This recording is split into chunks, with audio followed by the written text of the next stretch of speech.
Oh, very much. It's at days like this you realise just how important you all are, and thank you for making the effort. And start by saying that having quite a few apologies over the weekend is not really helpful, because we couldn't effectively cancel it when we didn't know quite where we were. So apologies.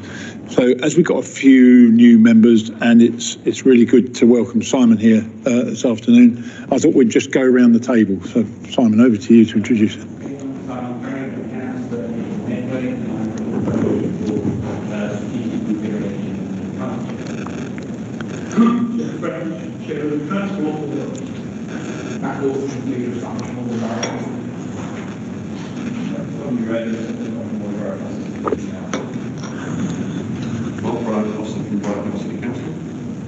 And really from the Oxford Glen Road and represents business interests. Timber from the South and Private Authority talking electric landscapes in the South East.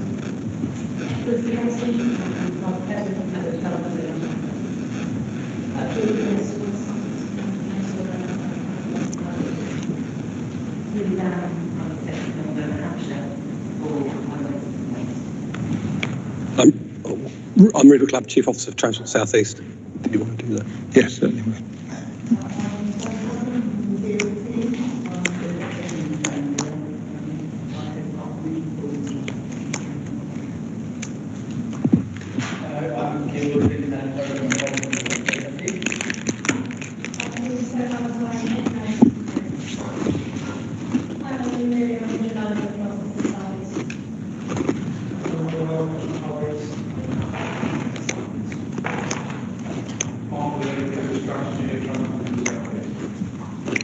Thank you.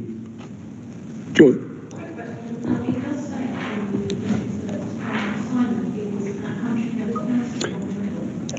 Simon has mentioned that to me. It's an error. I'm hugely apologetic, Simon. We will amend that. You're not moving then, Simon, anytime soon. Thank you very much. Welcome everybody, and so apologies. We had apologies from Eamon Keogh, Southampton, from David Roby from Kent, Matt Furness from Surrey, Ellie Burrows from Network Rail, and Richard Leonard from National Highways. We'll add a few more that have occurred since to that, ready for the minutes when they come round. So then we're on to agenda item 2, which is the minutes from the previous meeting. Can I sign them as a true record, or is there anything in there that anyone wants to raise? No? Happy to do that then. No? Thank you. Declarations of interest. Are there any declarations that anyone needs to make in relation to the agenda today? No? Okay.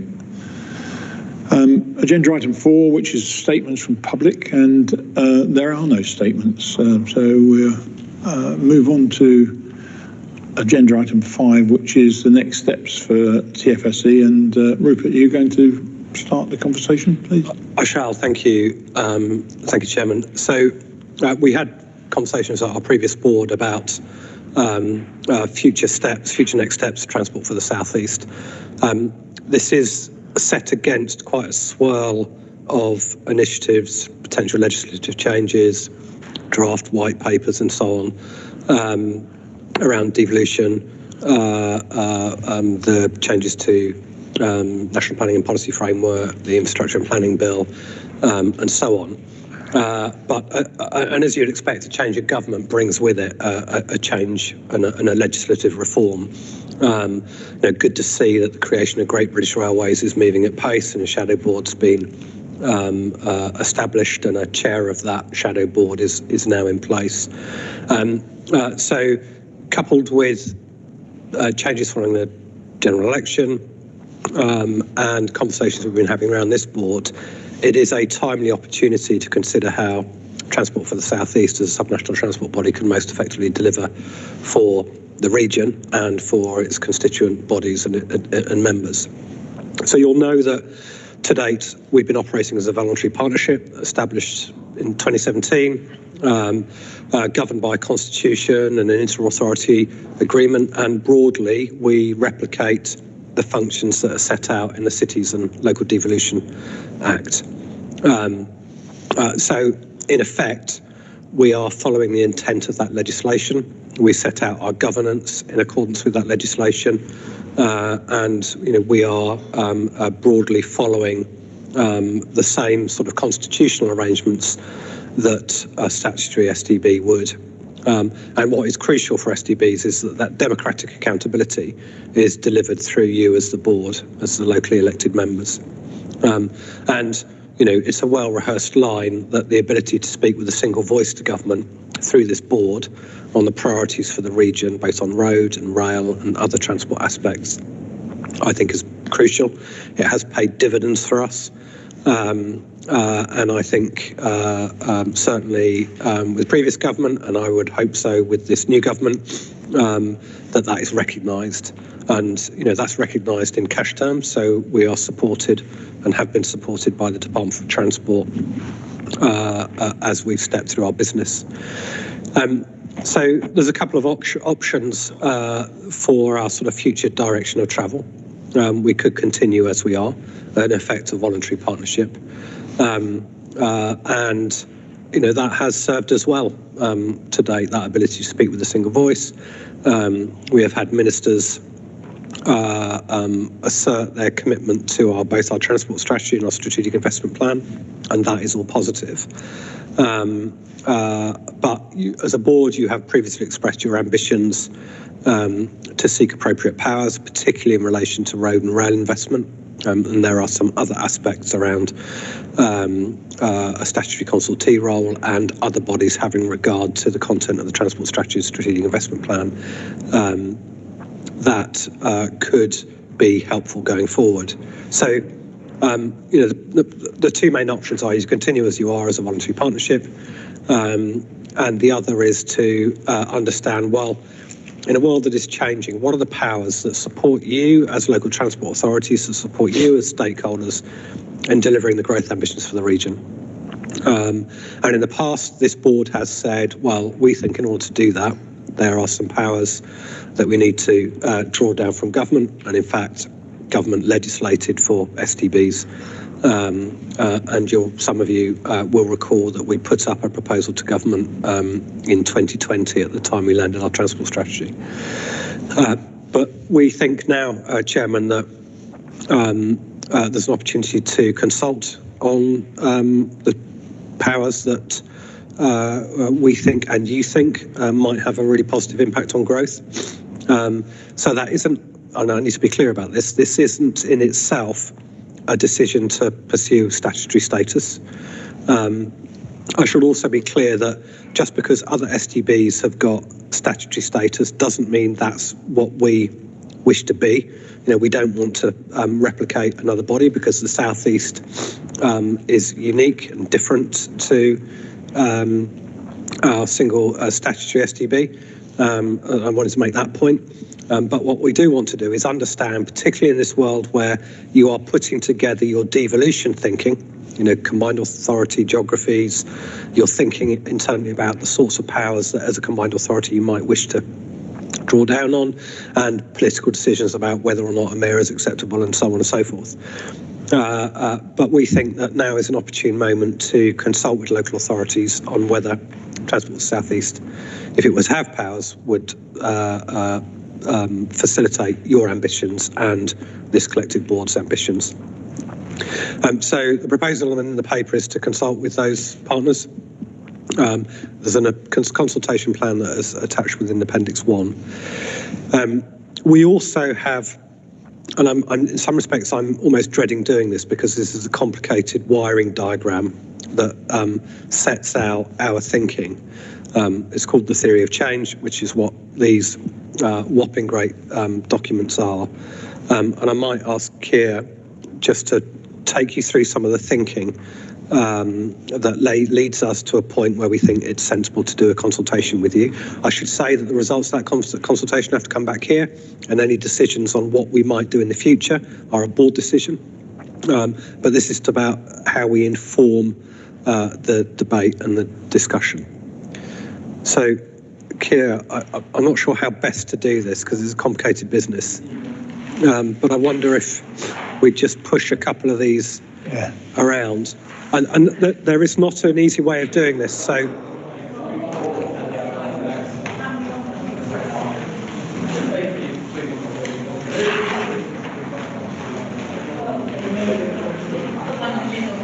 Are they all the same? yeah, I think so. No, I can come here if I need it. They're just too. It's too. You can't put it on a screen. No.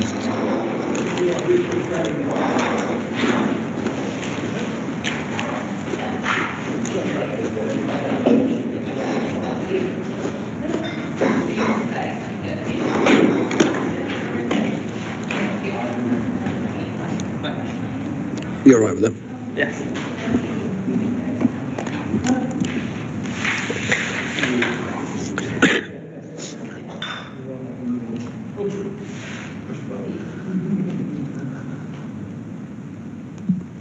There you go. That should be working. I don't know if you need to stand.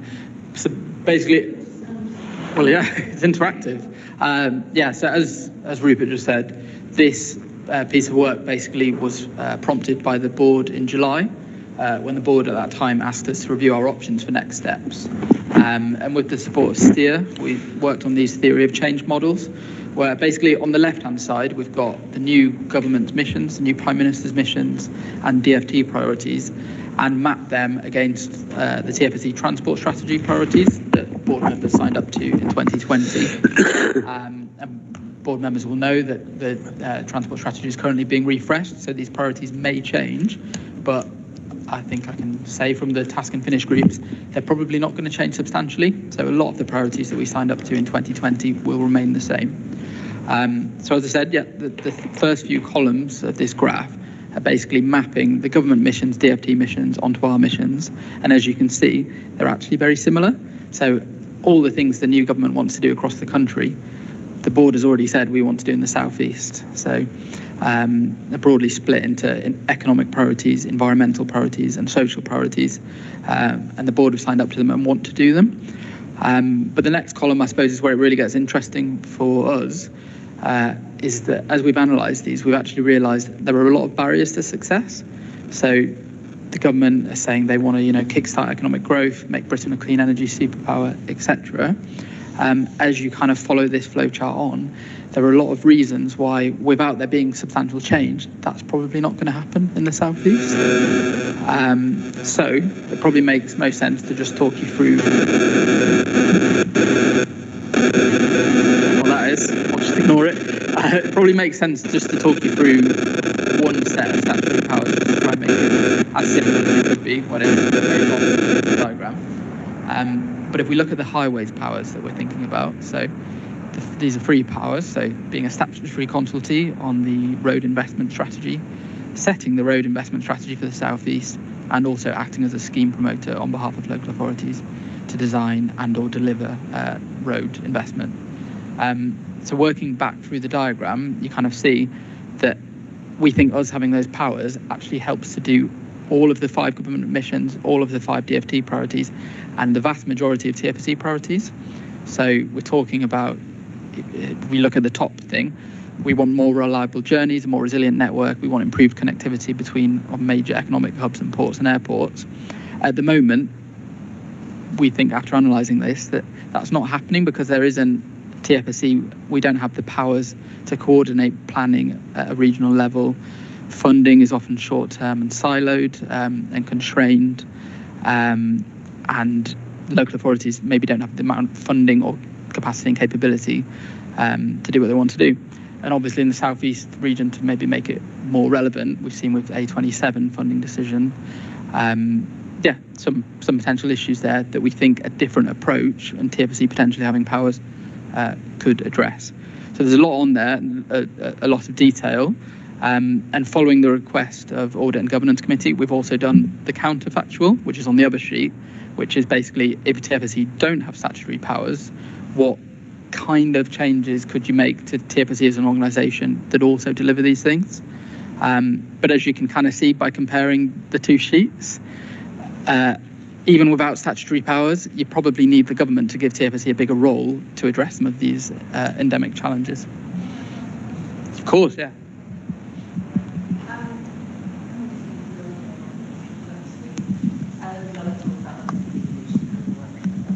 Mayor. Oh, sorry. I thought I could promote my voice very well, actually.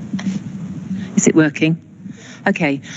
LGA conference last week, lots of talk of devolution and also the role of the regional mayors. How will we be working with a regional mayor, for example?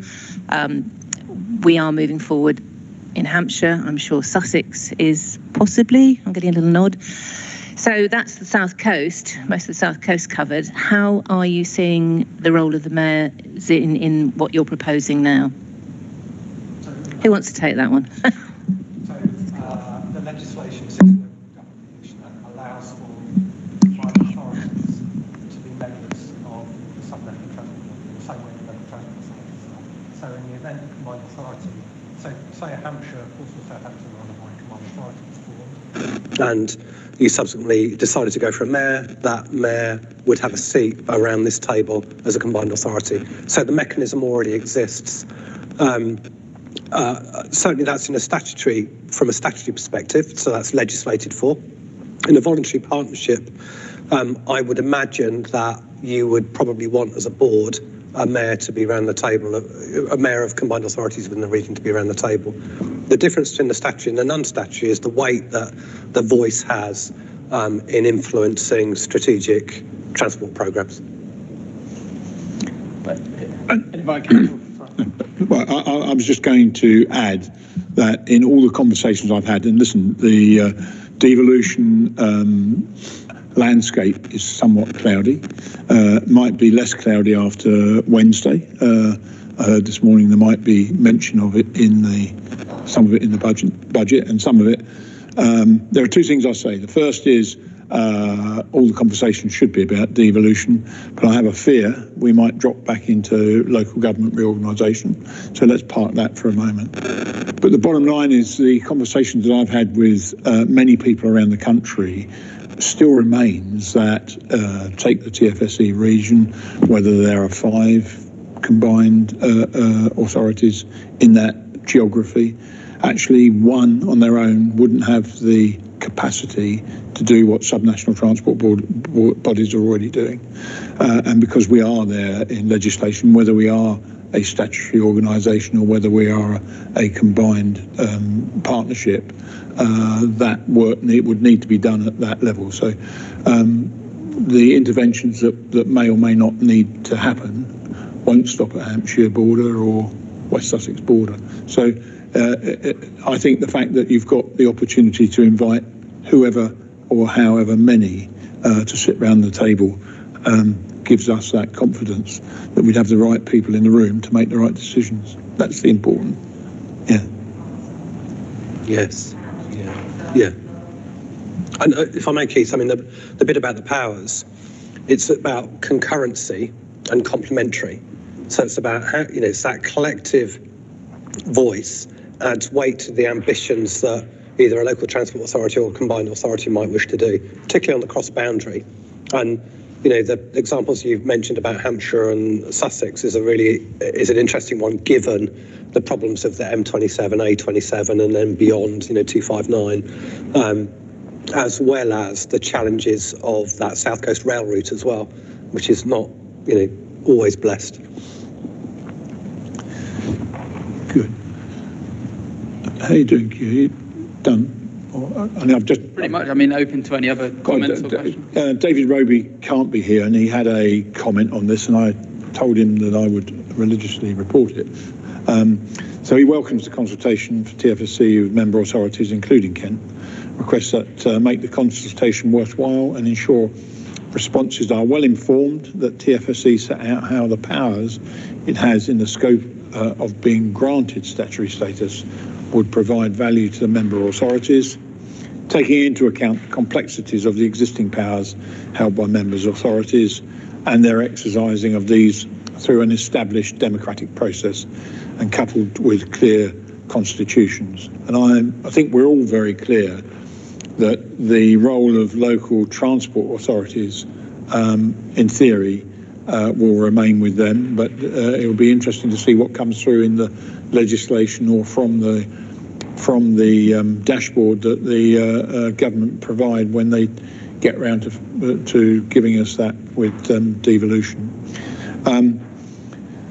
I'd recommend that any consultation pay due regard to the potential devolution of powers to local government and the potential for this across TFSE region, which needs to be considered alongside any potential devolution powers to TFSE that might arise in an application for statutory status where it to be welcomed by government.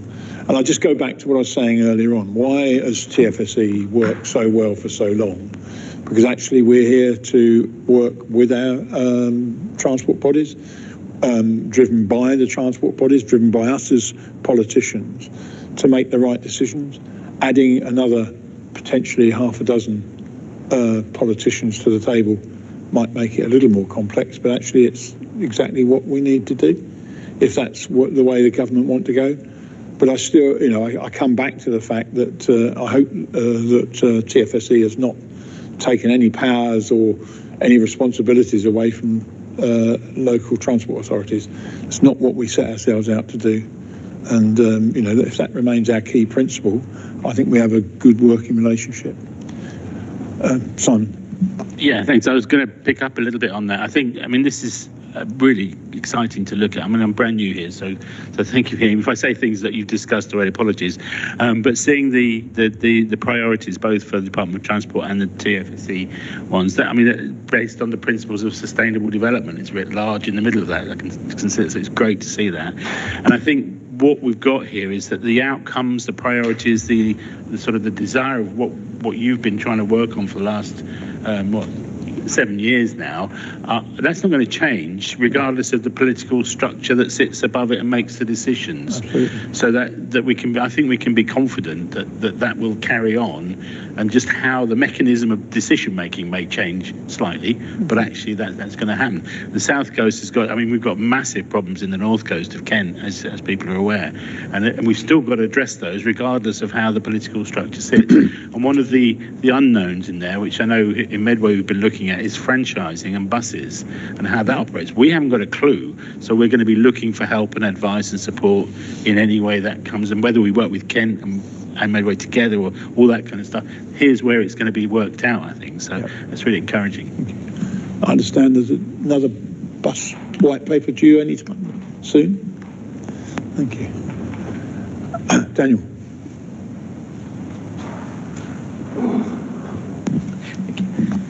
Thank you very much.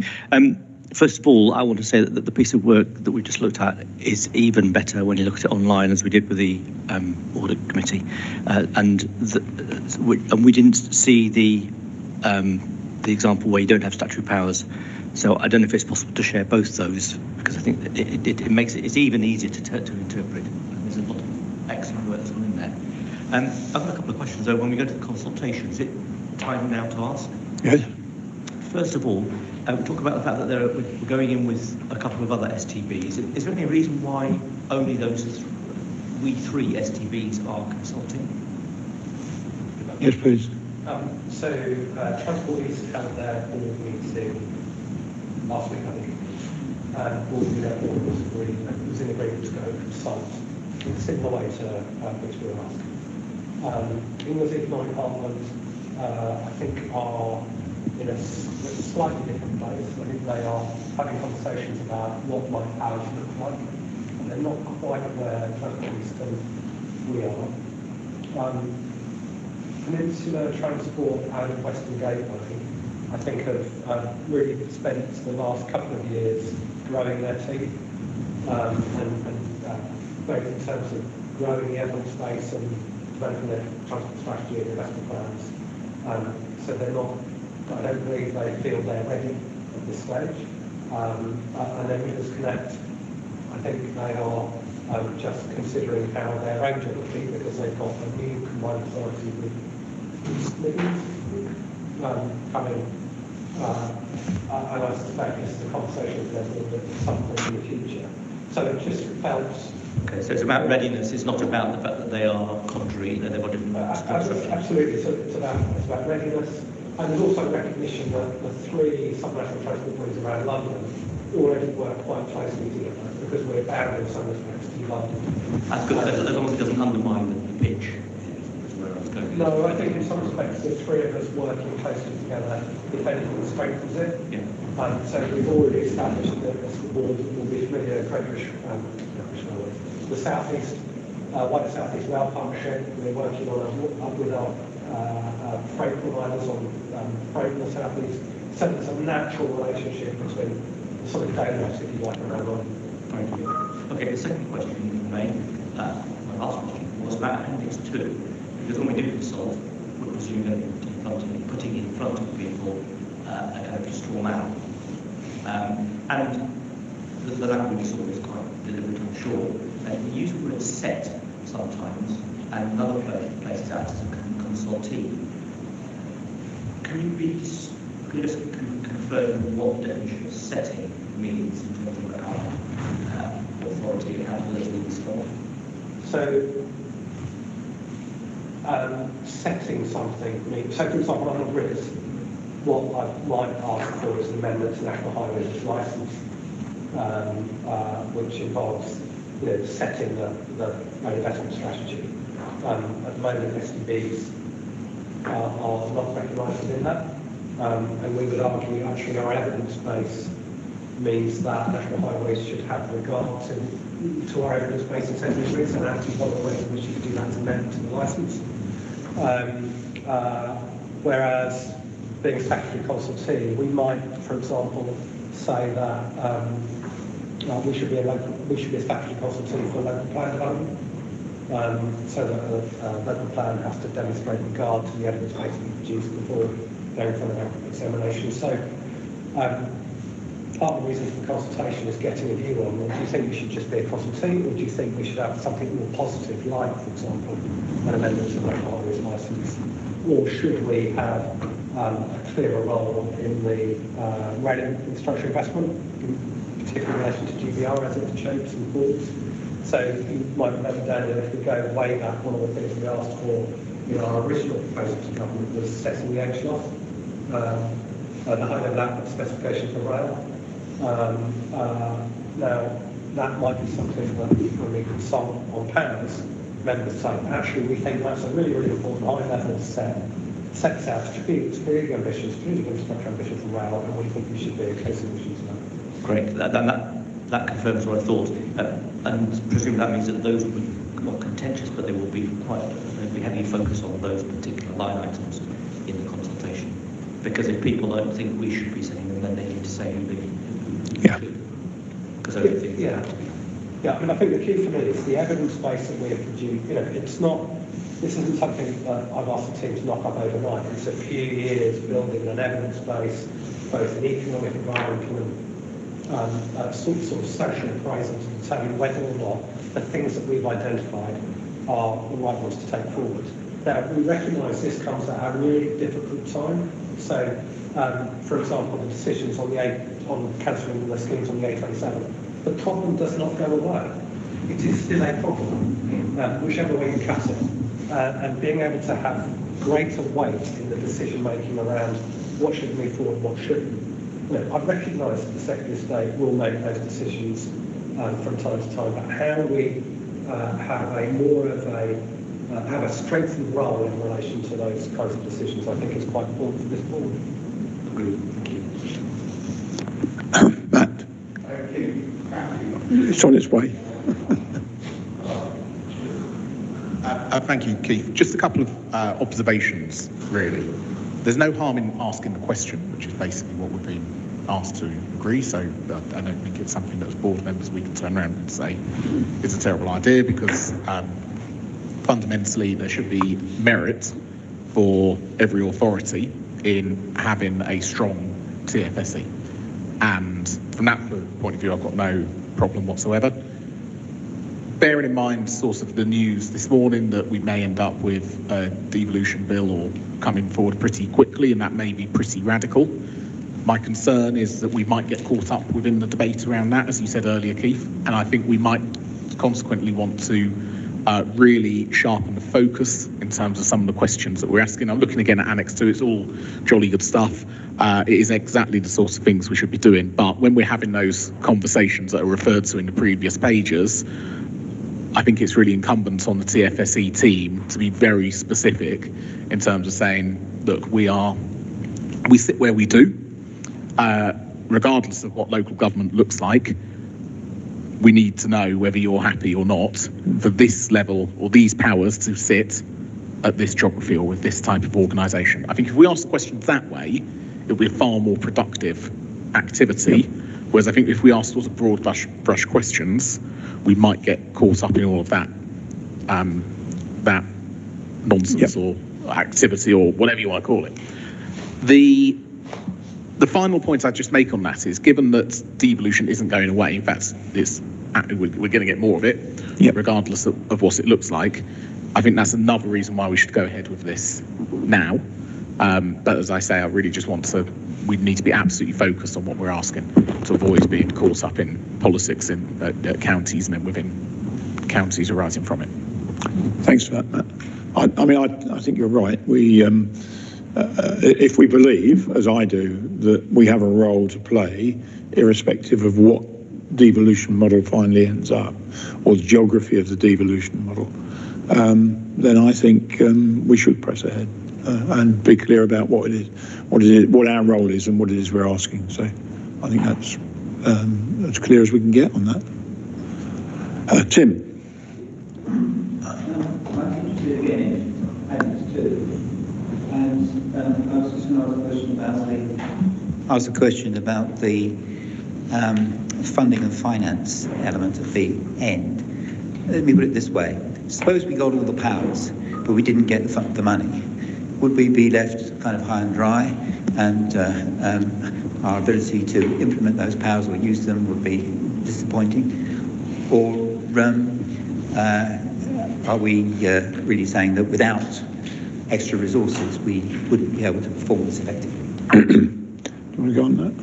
Yeah, so I think, so in relation to a devolved regional transport funding allocation, so what I would potentially envisage is a road and rail allocation that comes out and is effectively administered by this board.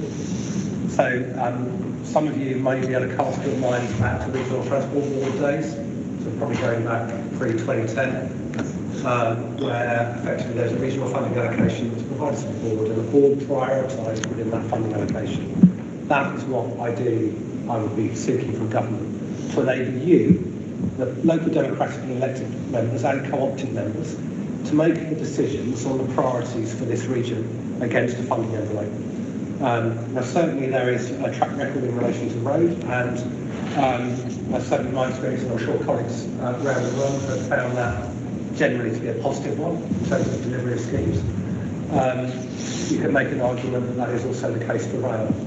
We know there are a number of priorities in relation to rail that would benefit from this board, democratically elected leaders and cabinet members being able to make decisions on behalf of the region. And we know well, so let me use an example from recent time, Hindhead Tunnel. The benefits to the region as a whole as a result of the Hindhead Tunnel were immense. It had a benefit for not just the county that it was in, but the counties around and beyond. And that's what STBs are here for, is to make those strategic transport decisions that benefit the region as a community. So it's a rather long-winded way of answering your question, Tim, which is that's how I would see a funding allocation working. I say that against, it's a quite a financially constrained times, isn't it? We know that the level of capital is reduced and is likely to reduce potentially over this Parliament. What is going to be crucial is maintaining the pipeline.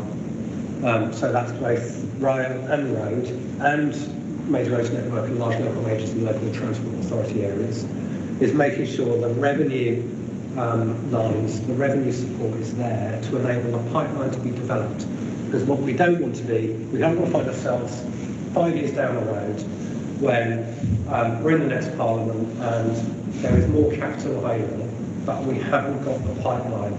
We're not ready, and we will miss out. And there is enough infrastructure requirements within this region that means we cannot be in that position. Absolutely. And so there is also a strong argument around ensuring we draw the revenue position in for both national highways and level GBR, but also for local authorities. It's really interesting. You might have seen the Financial Times piece, and if you don't mind, I'll just highlight Hampshire. 83% of the budget in Hampshire is spent on social care. 17% therefore is spent on place-based services. So that's all the highways, buses, libraries, training standards, registration services, you name it. And that means our local authorities are having to fight tooth and nail to ensure they've got enough money to develop the pipeline. So part of this funding ask is making sure we're in that position as well. Otherwise, we risk cutting our nose to spite our face come 5 years down the line. Thank you. Any other comments or questions? Okay.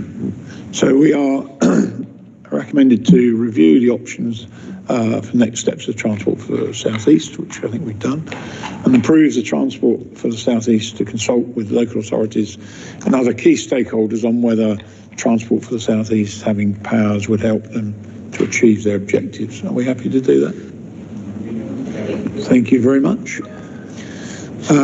So we now come to agenda item 6, which is the business plan 25-26. And Keir, I think you're going to introduce that. Yes, happy to. So this basically follows an ask of the Department for Transport. They brought forward the business planning process this year, I think, to try and get us a TFSE funding decision as early as possible. So they basically asked us to map out what our business plan would look like for next year in 3 different scenarios, which are covered in the paper. So one of those scenarios is just a flat rollover fee. You get the same amount of funding from the department as you did in the previous year. The other scenario is worse. It's a 20% reduction on the previous year, and there's also a 20% increase on funding scenario. What we kind of found out once we started looking through all those scenarios, that in any case there would actually be a reduction essentially on what we had this year, because we started this year with a big rollover, a big carry forward of funding from the previous year. That was mainly due to the fact that we'd got our funding a bit late that year, so it wasn't possible to get it all out the door. In looking at that, we kind of realised that actually, as an organisation, we are actually able to spend this amount of revenue funding. So this year, we've got a really significant, really strong business plan, and we look like we're going to be able to get all of that funding out the door and do a lot of really valuable stuff for our local authorities. So long-winded way of saying it, but basically we want to keep that same level of funding, keep that same level of ambition going into future years. So as well as the 3 scenarios that the department asked us to profile, we've also profiled what we're calling our kind of ideal aspirational level of funding to deliver everything that the department wants us to do and to deliver everything our local authorities want us to do. So the paper summarises those 4 scenarios, and it also gets into how we'll break down our work streams as an organisation, so where we prioritise what kind of work we can do in each of them. I think it's probably a good place to pause. I think we want views from members in terms of whether we've got those type of allocations right, and the next steps will be, once the DfT do give us that clear funding scenario for next year, we'll come back and agree the actual business plan. Thanks, Keir. Rupert, you want to take that? I just thought it might be worth adding, or reiterating the point around what we're tabling as the optimum funding level. So we've answered the exam question from the department, which is, what would you get if you get a flat settlement? What would you get, -20 and +20? But we recognise that there's a lot of work we want to do, particularly in supporting local transport authorities with that pipeline. And so we've sort of gone a little bit further than the exam question and said, well, actually, we hear what you're saying on the -20 and +20, but this is the stuff that we need. This is the funding we need in order to drive the ambitions of the region, which is why you see that larger column. So that would be our optimal funding solution. There are difficult choices to be made on all of the funding scenarios. I think particularly on the flat settlement and the -20, that will be quite challenging for us, both in terms of what does the technical programme look like and what's the staffing complement required to deliver the technical programme. And then the final point I would just add is, there's a degree of uncertainty. I know we're waiting for a decision from the Chancellor on the autumn statement, but the reality is, and I'm sure Sally will correct me if I'm wrong, that the department will have an overall chunk of money, a departmental expenditure limit that will come in, both in terms of revenue and capital, and the department will then need to determine how to allocate that funding across the various policy streams. And although I'd love to have an answer on the day 5 minutes after the Chancellor stands up, the reality is that it might take a little longer for us to be clear on what our budget settlement would be. I should add that we're all into budget setting processes at the moment, so having a decision in a sort of December, January is quite important, because the reason we've had a carryover in previous years is because, as you know, the settlement hasn't arrived until well into the financial year, which has meant we're not able to put in place the necessary procurement or get the work out the door. Therefore, you end up with a carryover. And we've said to the department, look, it's really important that our board have sight of the funding settlement so that they can set the budget well in advance of the start of the next financial year. I know that sounds like the sort of Janet and John of finance, but it's quite important for us to have that prior to April the 1st. If I can start the conversation with, again, a note from David. I'm concerned that in the scenario setting on how to reduce funding will shape the balance of spend across TFSE activities, that the SIP development item is one of the primary activities to receive a substantial funding cut in all scenarios. I strongly encourage you to reconsider this approach, given it is one of the most helpful activities available to constituent members, and is one of the only ways through which TFSE is able to demonstrate with its member authorities and significant progress on the delivery of the SIP and overarching ambitions of the transport strategy that will yield real benefits for the travelling public. I don't quite understand the second part of the question, but because I hope that this is not all we're doing for our transport authorities, but we may be. But David's really clear about where he thinks the money should go. Questions, comments?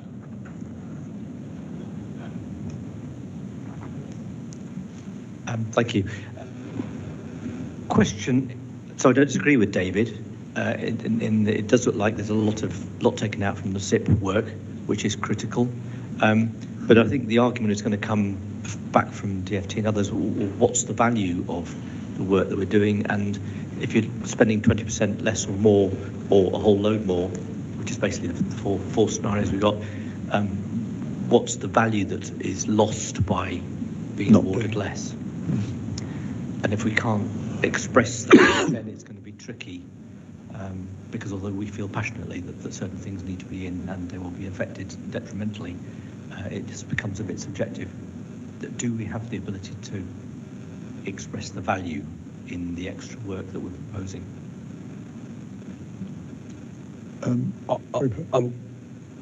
I'm not sure I understand. Do you mean, are you talking about in the optimal? You've got four scenarios. We have. Yeah. Going from Yes. 20, Yeah. default, plus 30, And then the optimal. Yeah. But in each of those, I think the subtext sort of says we'll be able to do a bit less if we don't get the money that we need. An argument there might be, well, why don't we do a 1.5 year business plan rather than the 1 year one, i.e. spread it out and be pregnant for a bit longer. That's a fatuous suggestion as far as I'm concerned, but it would be rational for someone who's trying to challenge us to justify our request for funding. So I think a good example would be the electric vehicle charging. So we've got a line in there that demonstrates what we could do on the optimal and what we would do in a plus 20 and flat cash and minus 20. it reduces. That is an area of work that is quite important, particularly in relation to charging of fleet vehicles. It would have an impact on rolling out charging infrastructure for fleet vehicles if that budget was reduced. That's ultimately the sort of consequence of it. It is, but can we quantify in any way?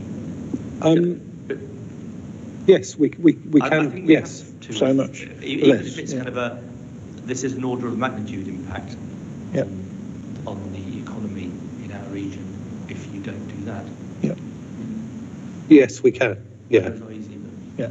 And if you had a 3-year funding settlement, Daniel, Yeah. then I think your second suggestion of doing a 18-month budget is all right, but actually trying to do an 18-month budget when you've got a 12-month I settlement. know that. What I was I've trying tried to it say before, there- it doesn't work, I promise you. What I was trying to say there is that Yes, no, I understand They what could you come back and say, well, just do it a bit slower, Yeah, and then you'll be able to do Yes. exactly what you want to do absolutely. with the money that we're going to give you. Sorry. And we don't. So we don't. Yes, I think take that's the point. right. Yes. Why not? Yeah. Yeah. Okay, any other points? Tim? I notice that decarbonisation is in a unique position here, in that it would only, the 40,000 or whatever it is, would be spent only if we got our wish list, or rather our optimum, beyond anything that has been suggested by the department.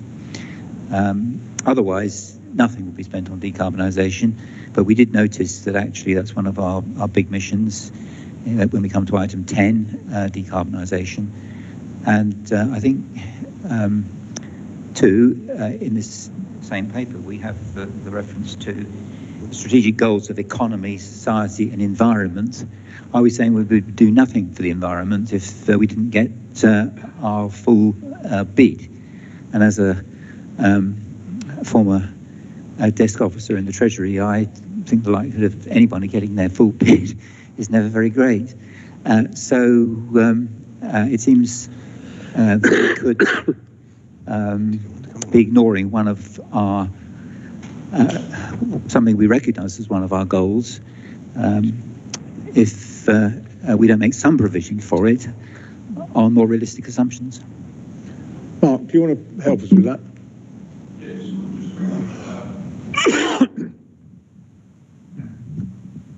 In terms of our approach as a sort of community of STBs working together, we've got quite a lot of work going on decarbonisation jointly, and we're currently in discussions with the department about the need to look elsewhere within the department for funding for some of this work. So those discussions are going on at the moment, and fingers crossed our outcome is that we would be able to secure funding for some of that joint activity, of which the carbon assessment playbook that we've just launched is one example from another funding area. But it's obviously a very challenging ask, but that's the approach that we're adopting at the moment. Thank you, Mark. Any other comments or questions? Okay, thank you. We're recommended to approve the submission of the draft funding allocation of the business plan attached to Appendix 1, and the contributions should be sought from local authorities at the same level as last financial year. Did you approve that? Thank you. Prioritisation. Sarah, I think you're going to introduce, please.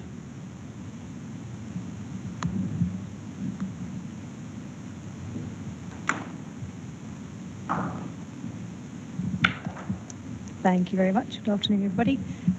So prioritisation paper is agenda item 7. I am going to go into it in a little more detail than perhaps I would otherwise, for reasons that might become clear towards the end. But a core function of sub-national transport bodies is to provide advice to ministers on prioritising transport investment in their regions. The Department of Transport have asked Transport for the South East to provide details of priority schemes in the TFSE area for delivery within the short term. This is in anticipation that DfT officials will be asked to provide such advice to the new government ministers.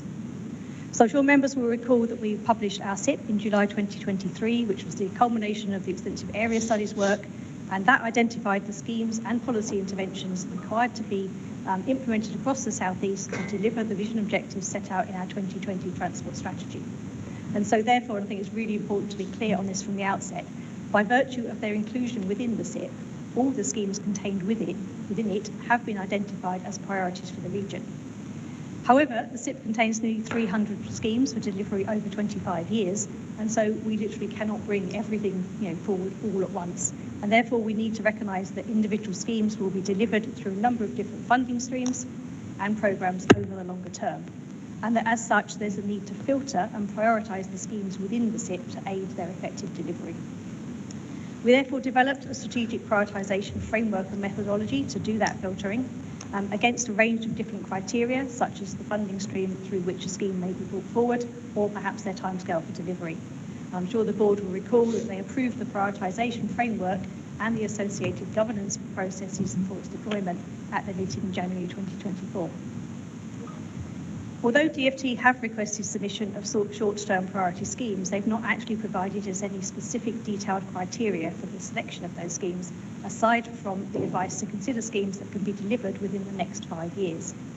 And therefore, to produce lists of priority schemes, we have had to make some assumptions around what filtering to apply to the schemes.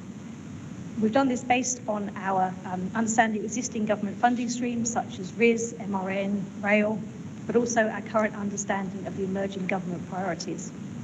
So the Secretary of State has announced the list of 5 strategic priorities to the department, and we also think that it's possible that lists of priority schemes might help influence emerging government policy, including a National Integrated Transport Strategy, the National Infrastructure Plan and the Rail Plan, as well as informing the forthcoming comprehensive spending review. We're therefore proposing to present 4 priority lists or scenarios to the DfT around our priorities. And those are the Roads Investment Strategy 2025 to 2030, RIS 3 as it's known, large local major and major road network programmes, rail, and then lastly strategic local schemes with a particular alignment to the Secretary of State's priorities. So for all 4 of those scenarios, we filtered the schemes that either can be fully delivered or make significant steps towards delivery within the next 5 years. And that information comes from information provided by our scheme promoters, local authorities, national agencies within our delivery action plan, which we update once a year.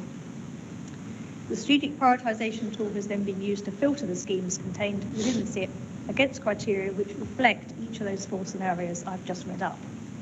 And a short list was drawn up for each scenario. The specific filters used are set out in the report.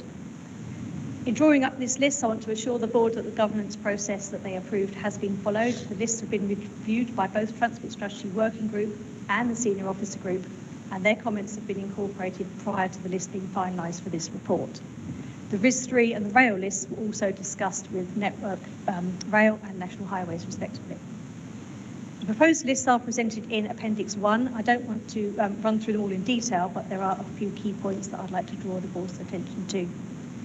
Firstly, the lists are presented by stage of scheme development that has been completed, and therefore no relative higher or lower of priority or importance should be inferred from the order in which they appear in the lists.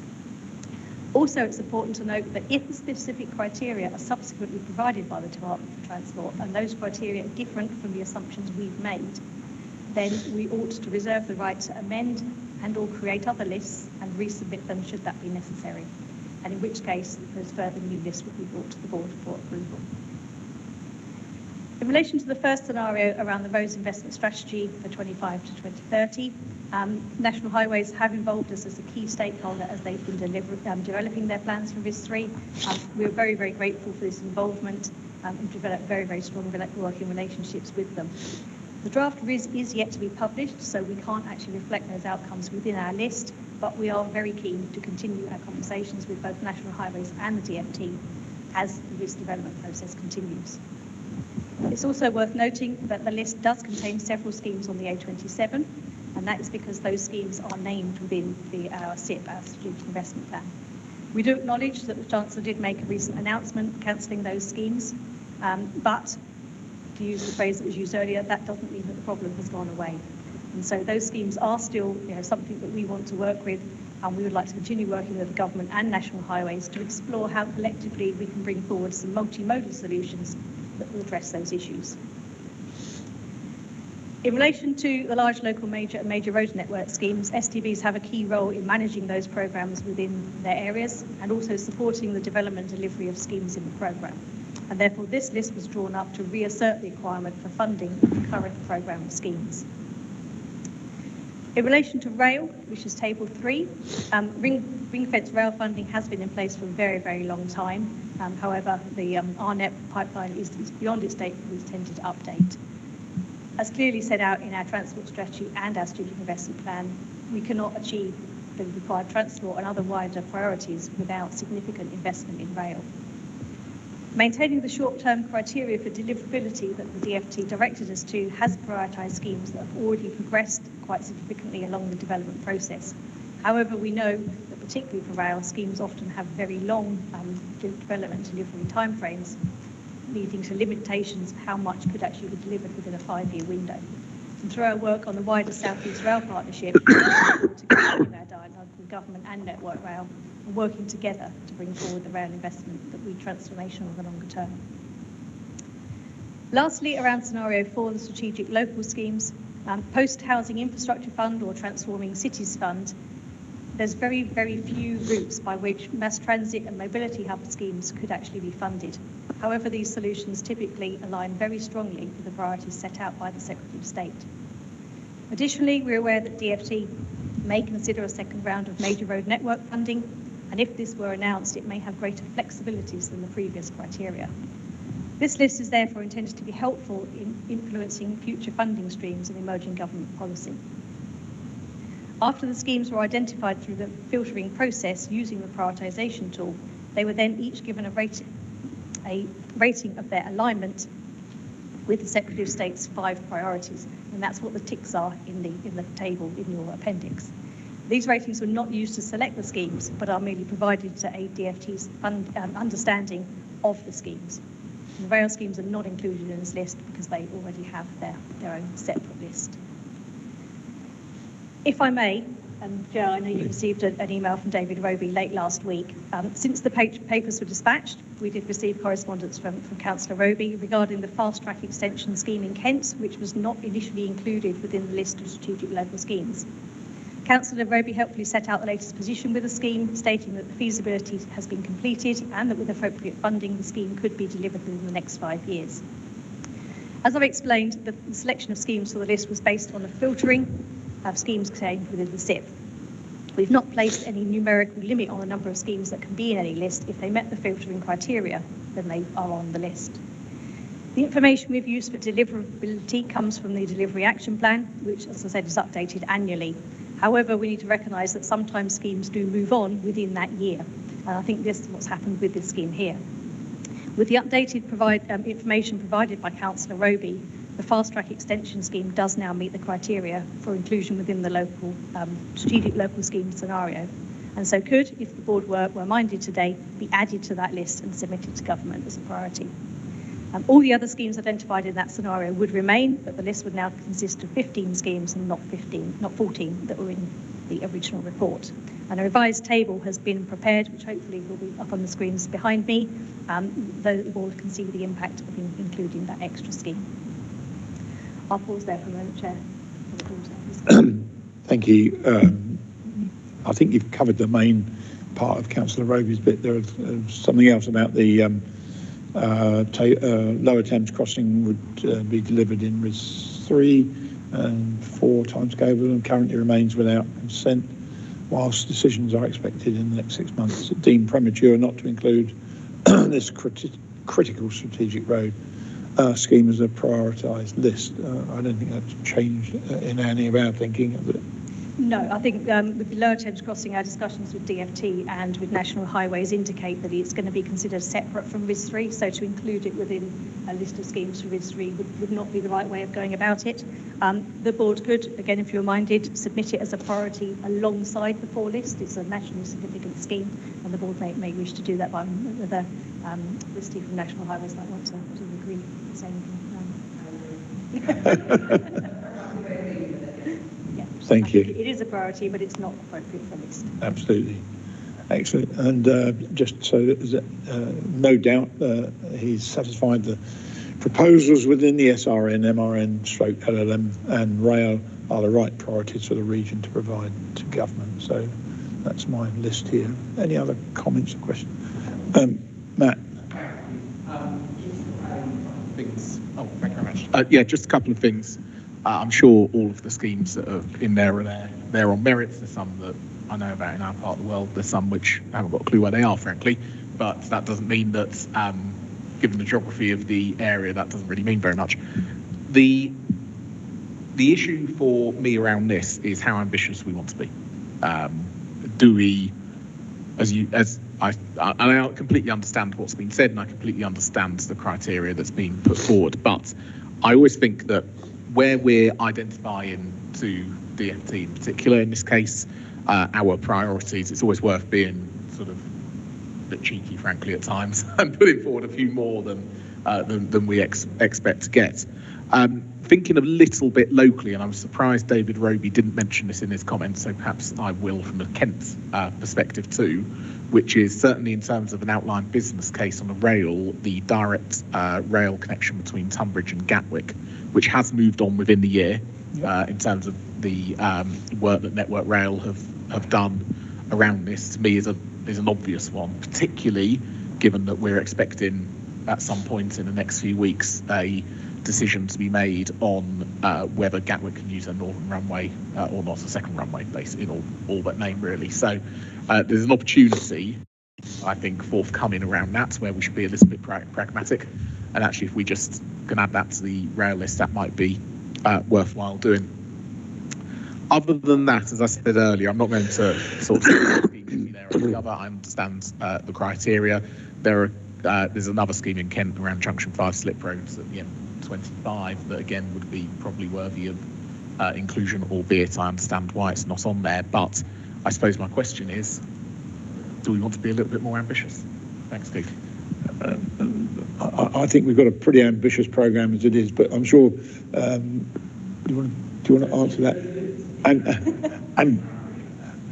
And both of those are schemes that we are very well aware of and are worked up. But, yeah, I think from an office perspective, and having with our role in managing the Major Road Network programme, it's a balance. I think obviously share we want to be ambitious, but I think if we're dealing with DFT and we want to maintain credibility, then having something that matches the criteria they've given us around the deliverability within the next 5 years is important.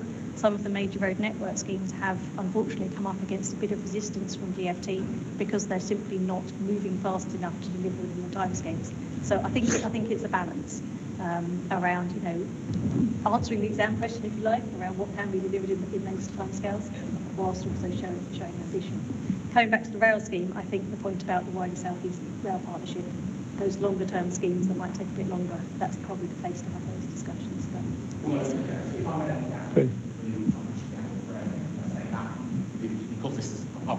It's because this is developed in year, which is why I think there's definitely a case to put this in, and it won't necessarily have appeared based on the information that has been used. Completely get what you say about road, but I do think that if we don't go to DFT saying this is a priority and the DFT moves quickly, or the government generally moves quickly around the potential expansion of Gatwick Airport, then we've really missed a trick on this. I know KCC are in support of it, so I don't feel I think it's appropriate for me to say that on David's behalf because I know where they are. So if we don't put that forward, then all of a sudden an incredibly important link that is supported by practically everyone in the region is completely missing. I suppose on the Tunbridge to Gatwick at the moment, the issue is trains have to go into Red Hill, don't they, and then back out, and you have to change. So I suppose two things we could do. One is keep it under review, because if the DCO gets confirmed, then that's sort of all systems go, isn't it? The other thing I don't know, and I should know, is what is in as part of the mitigation to the DCO around surface transport for that particular line. I can't remember whether there's anything included within there as part of Gatwick's offer.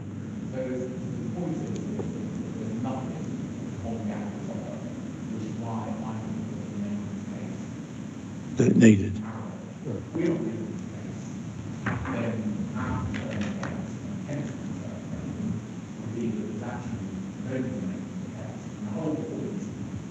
problem in applicants have.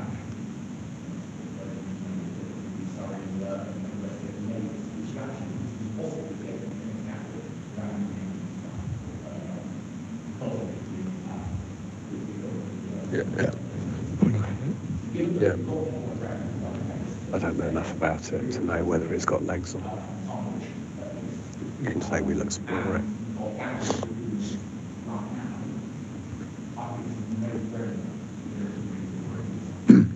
So, Chairman, if I may, the risk when we have, we can have a look at it and see whether, if the board's happy, see whether, this is something that genuinely has legs.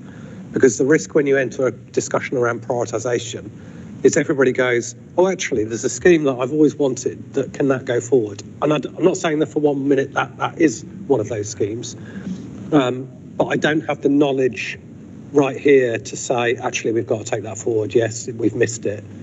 If the board are content, we will review that and have a conversation with Network Rail colleagues, and with a view to potentially including it in that prioritisation list. Would that be helpful?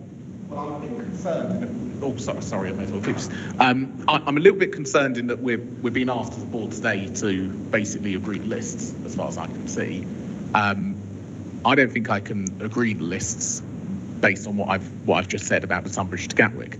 So being asked to go back and review it, well, that's fine, but do we miss boats? Do we have to come to what we actually been asked to do, I suppose, is the question. By the time it gets to 9th of December, our next meeting, this may have moved on very quickly. Yeah. So anyway, just clarity in terms of what we're being asked to do would be quite helpful. I'm sorry to sort of press No, it's fine. But it's quite a big omission, in my view. But, perhaps we should have had a prior warning, or perhaps we have.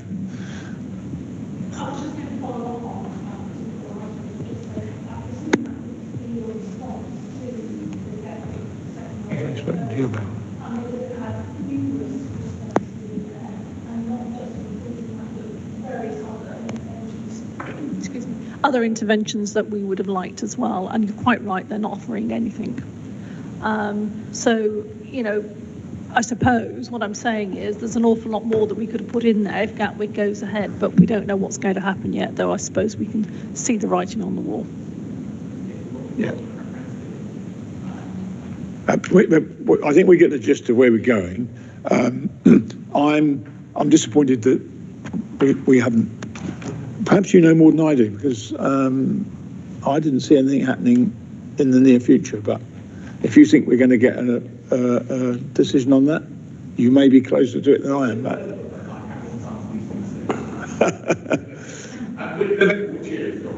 So if you could just tell me who's going to win the national as well, that would be quite helpful.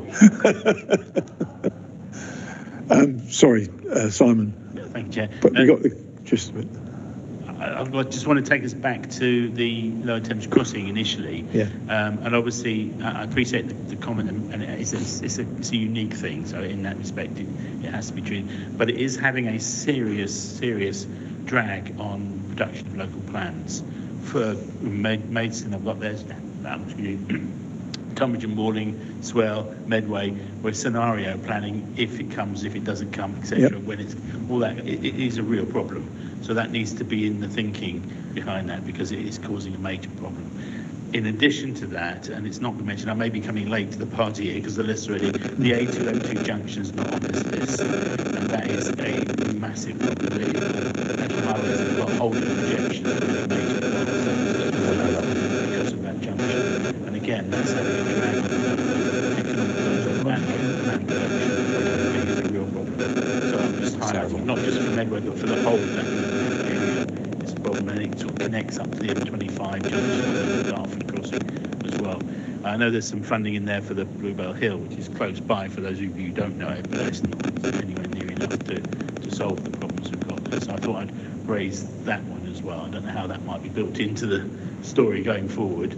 And just finally, if I can just touch on, we had this webinar the other day about it on the Strood, expansions to Strood Station, and the connection to the Chatham-London line for Strood Station. And I just wondered if that's something that's coming or not on the list there at all at the moment, because it'd be great to see that.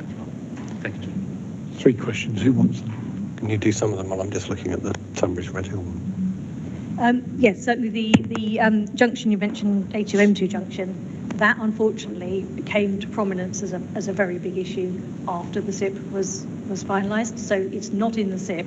That's not to say it shouldn't be considered a priority, but obviously you'll have seen from the business plan that we have the intention to refresh the SIP, even if only in a light touch manner. Once the transport strategy is refreshed, I think that's the time. We have had conversations with National Highways about it. I know we've facilitated discussions around that as well. But yeah, as it's not actually in the SIP, it's difficult to prioritise it from the SIP. Regards to Lower Thames Crossing, I think everybody was frustrated that there wasn't a decision in October when it was expected. It's obviously been put back another 6 months or so. We were happy to make the case to government that it needs a decision to give some certainty, but it's in the hands of government rather than us. And the Strood one, just bear with me, I'm just looking through the list as we speak. I don't know that I have an answer to that right now.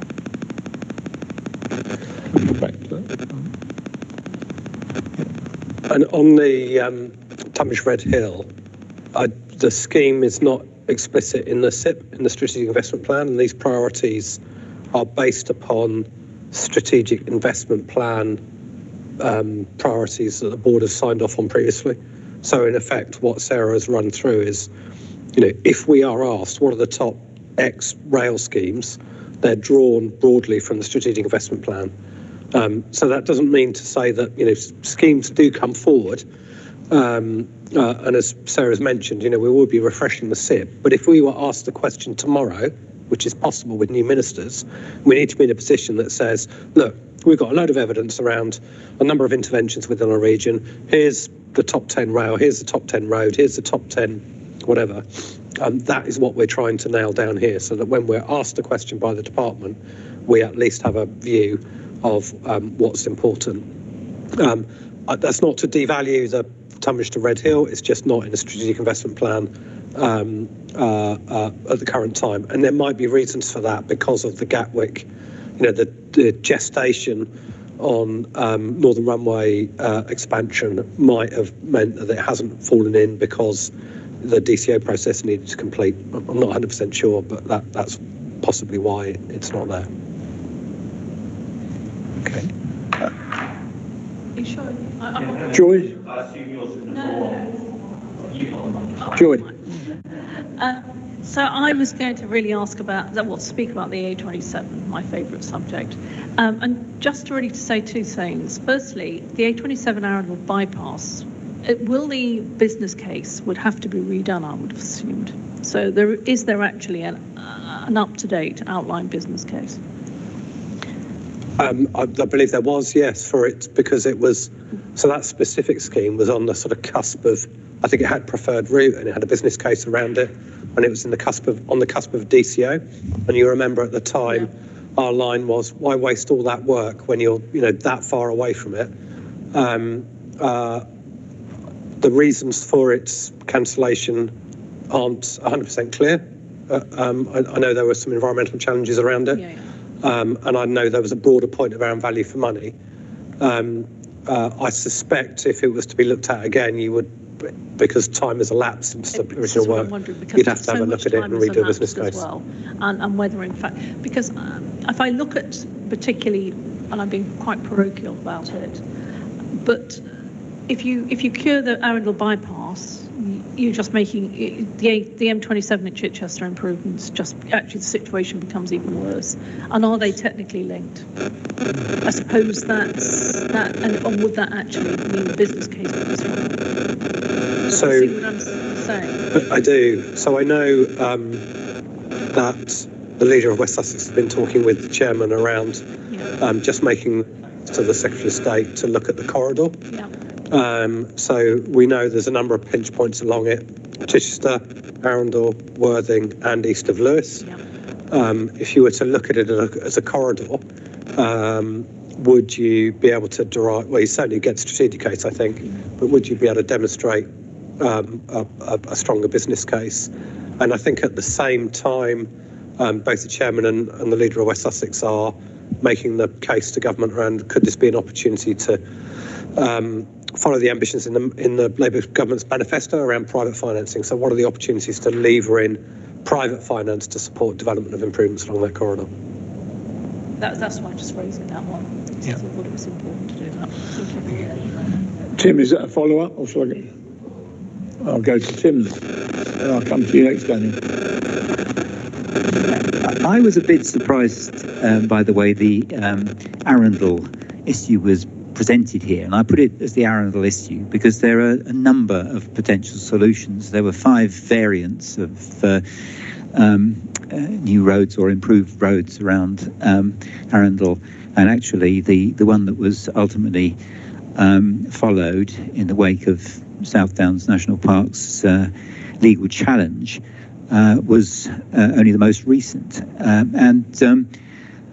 Since the Chancellor of the Exchequer, as is recognised in the footnote, has lost no time in saying that it is cancelled, to see it simply reappear, albeit footnoted in a list of priorities, I wonder whether that couldn't be a bit kind of counterproductive.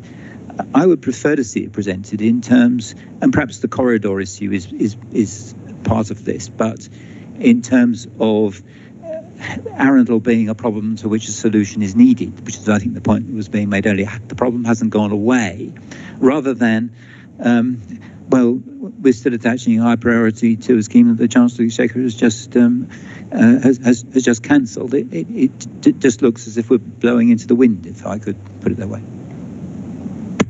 Nothing has changed, Tim.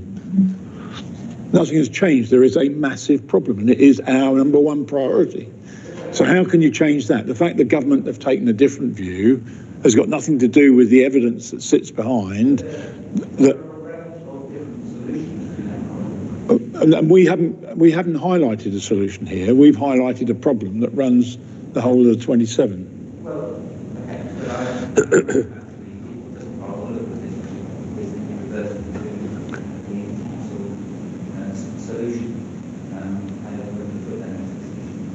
Okay.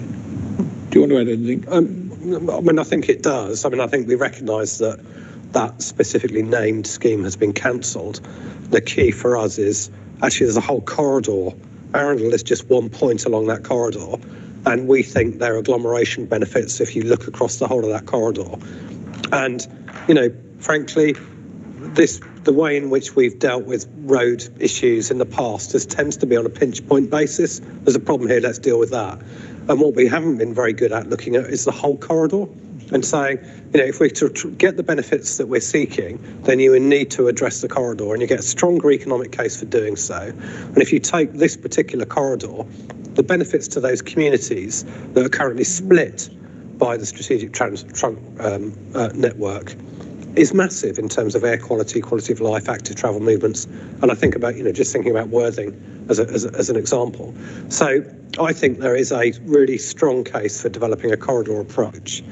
And I think, you know, what we are looking for government to do is give a bit of leadership in relation to allowing us to explore how you might privately finance some of these issues.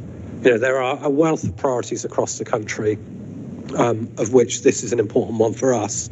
We know it's going to be a tight set of funding settlements. We think if we get the strategic case right and we are allowed to explore how we might privately finance, then we've got an opportunity to bring some of these, or at least share the risk. We've got an opportunity to bring some improvements to the corridor, whatever they might be. So we're not being specific on a solution here. Yes, it would be clear if we would, for example, to say A27 Arundel improvement or corridor or something like that. Just to say A27 Arundel bypass sounds very much like resurrecting the previous scheme, but it's a matter of drafting. And okay. Thank you. It sort of falls onto one of the points I was going to make, that these read as individual schemes that are independent of each other. And building on what you just said, Rupert, it may be that communicating the fact that we are taking a portfolio approach, or recommending a portfolio approach or a programme approach, that may help us give that kind of step change in the discussion, rather than churning the whole thing over again, A303 style, and so that was the point I was going to make. Allied with that, I'm going to be enormously pedantic, and I apologise, but I didn't quite understand the use of the word scenario it implies that these are 4 scenarios, take 1, reject the other 3. Or it could be I'm being devil's advocate here. Why are they being described as scenarios? It's a word we chose to describe the 4 different criteria, I suppose. The government haven't given us a specific criteria of, the scheme must do X, Y, or Z. So we've had to make assumptions. So we've assumed there may be the need to express our priorities for RIS. Okay. We've assumed that we will need to express our priorities for the MRN, for rail, and for the... So I can see that it's useful to have 4 different tables because they're communicating to different funding sources. Yes.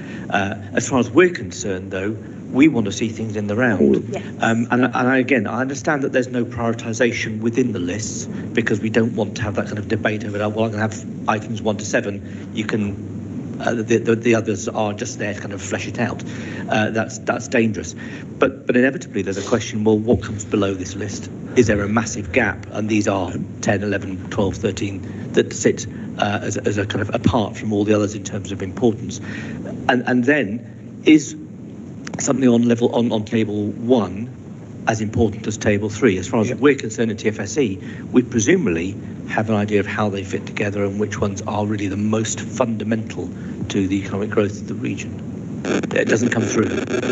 I apologise. I take your point. I think it is very difficult to prioritise, and when the board was discussing the prioritisation framework without having a specific criteria, the way the tool that's been developed, that you helped develop with your input to it, works, it's around we filter out against things. So the first thing that happened was anything that doesn't look to deliver or really very close to delivering in the next 5 years was filtered out. That doesn't mean that schemes that deliver in 15 years' time are not important. Often they are very important, especially if they're long-term rail schemes. But it was about meeting the criteria of the exam question we've been set. So that's why the scenarios were developed. It's about narrowing down that criteria and filtering 300 schemes in the SIP to 4 different lists that reflect 4 different asks. Okay. I still don't think it's using the word scenario. But also I understand that... Have you got a better word then? Table 1. Well, I mean, it's very clear. This is aligned with items that are in the RIS. Although RIS has been delayed for another year, isn't it? The next RIS 3, so that's another item will come later. So there's RIS, there's rail, there's network, and there's local. So my other point is, I like the fact that you have assessed the table 4 ones against the Secretary of State's criteria. Can we not do it for all of them? Because it would be, I think, quite informative. Yep. And then wrap it all up in a narrative which obviously has to be targeted to public transport and others, which covers all the points that we've just been touching on. Thank you. More work. I apologise.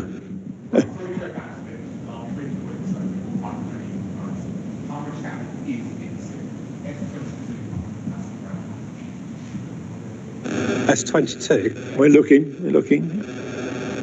Page 65. Come on, Rupert. Yeah, sorry.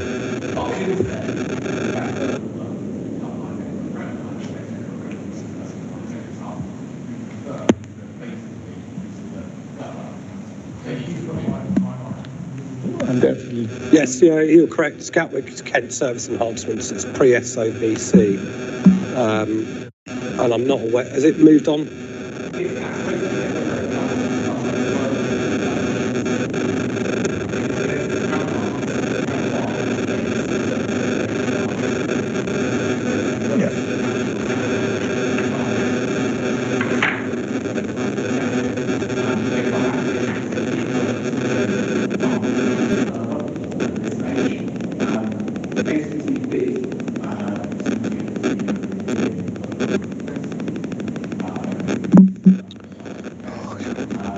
Remember this.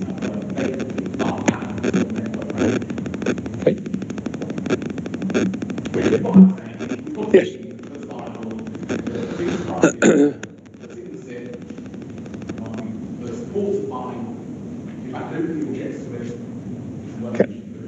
Can I say you've made your point very well and consistently, 100% top of the class. and now you've identified it as a number and name, you know, that must almost be a badge, mustn't it? But there you go. I'm sure we will look at it. Is there anything else you want to do? Okay, I'm happy with that. Okay, fine. Do you want to suggest that? There we go. So can I suggest then that we take that away and check all the details, because I don't have it right to hand now, but in the same way as we've suggested doing with the Kent scheme that Councillor Roby wanted, if it then meets those criteria for that list, then it could be added.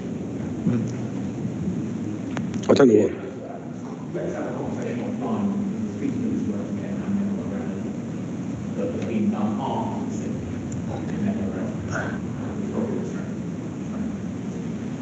Okay. Let's see what we can do there. Yeah. Are there any other points that anyone want to raise? Important we get what we can in there now. No. So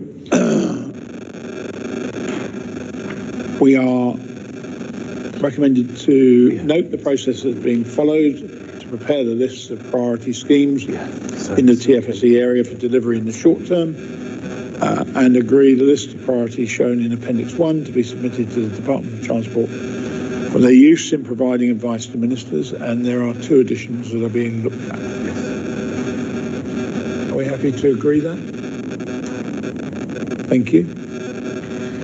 We come on to audit and governance. Joy, you're going to introduce what? Yes, very quickly, I think, because we've gone through some of these items already. This was the recent meeting on the 2nd of October. We did, as you can see, as per 4.1 on page 17 of the papers, we reviewed the next step paper. And we had a very good discussion on both options there and asked for some further work to be done, ready to be presented to the board.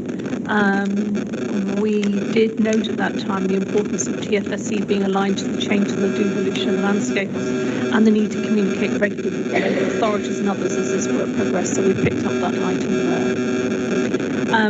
We also, as you can see from agenda item 6, we also reviewed the business planning funding scenarios,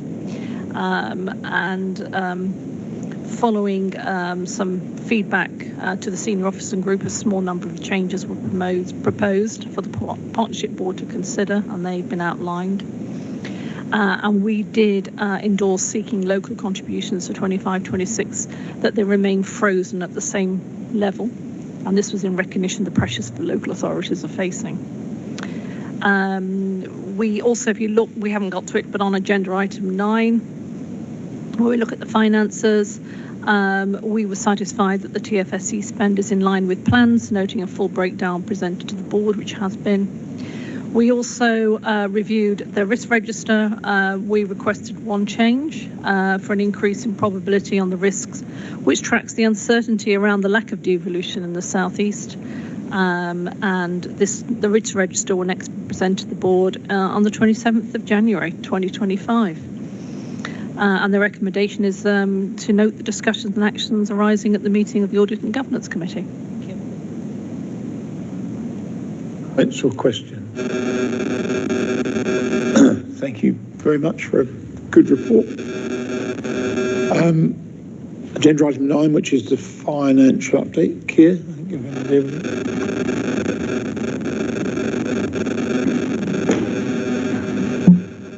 So I'll be quick on this one and take the paper as read. As the paper summarises, we started this financial year with quite a significant carry forward, and the plan, as agreed by board earlier in the year, is that we do as much as we can to spend all of our funding this year, so that we start next year with as little or ideally no carry forward, if we can. And the paper sets out how well we are doing in each of the work streams at this time. As it says in the paper, especially technical spend does not spend equitably across the financial year. A lot of spend happens once work is completed and once we're happy with it. So we do expect spend to pick up substantially in quarters 3 and 4. And yeah, the forecast is that we will finish this year with no carry forward at this point. Finance question, which is, I note the current spend to date in year, query the likelihood of spending the budget forecast at the end of the year, How likely is a substantial underspend and carryover from this financial year, and why is that not factored into the business planning and used to mitigate against SIP development funding being shrunk? Your answer is you're going to spend it. Yeah, we're going to spend it, and if there is any underspend, we'll do a further update at Q3, and then the board can choose whether they'd like to put that funding. Thank you very much. Any other questions on finance? None? Thank you. So we come to the transport strategy refresh update, and Mark, I think you're going to introduce this, please.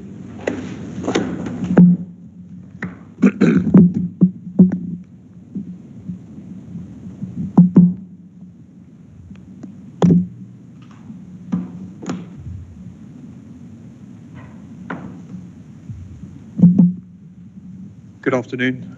The agenda item we've all been waiting for, transport strategy refresh. Obviously, one of the key outputs for us this year and next.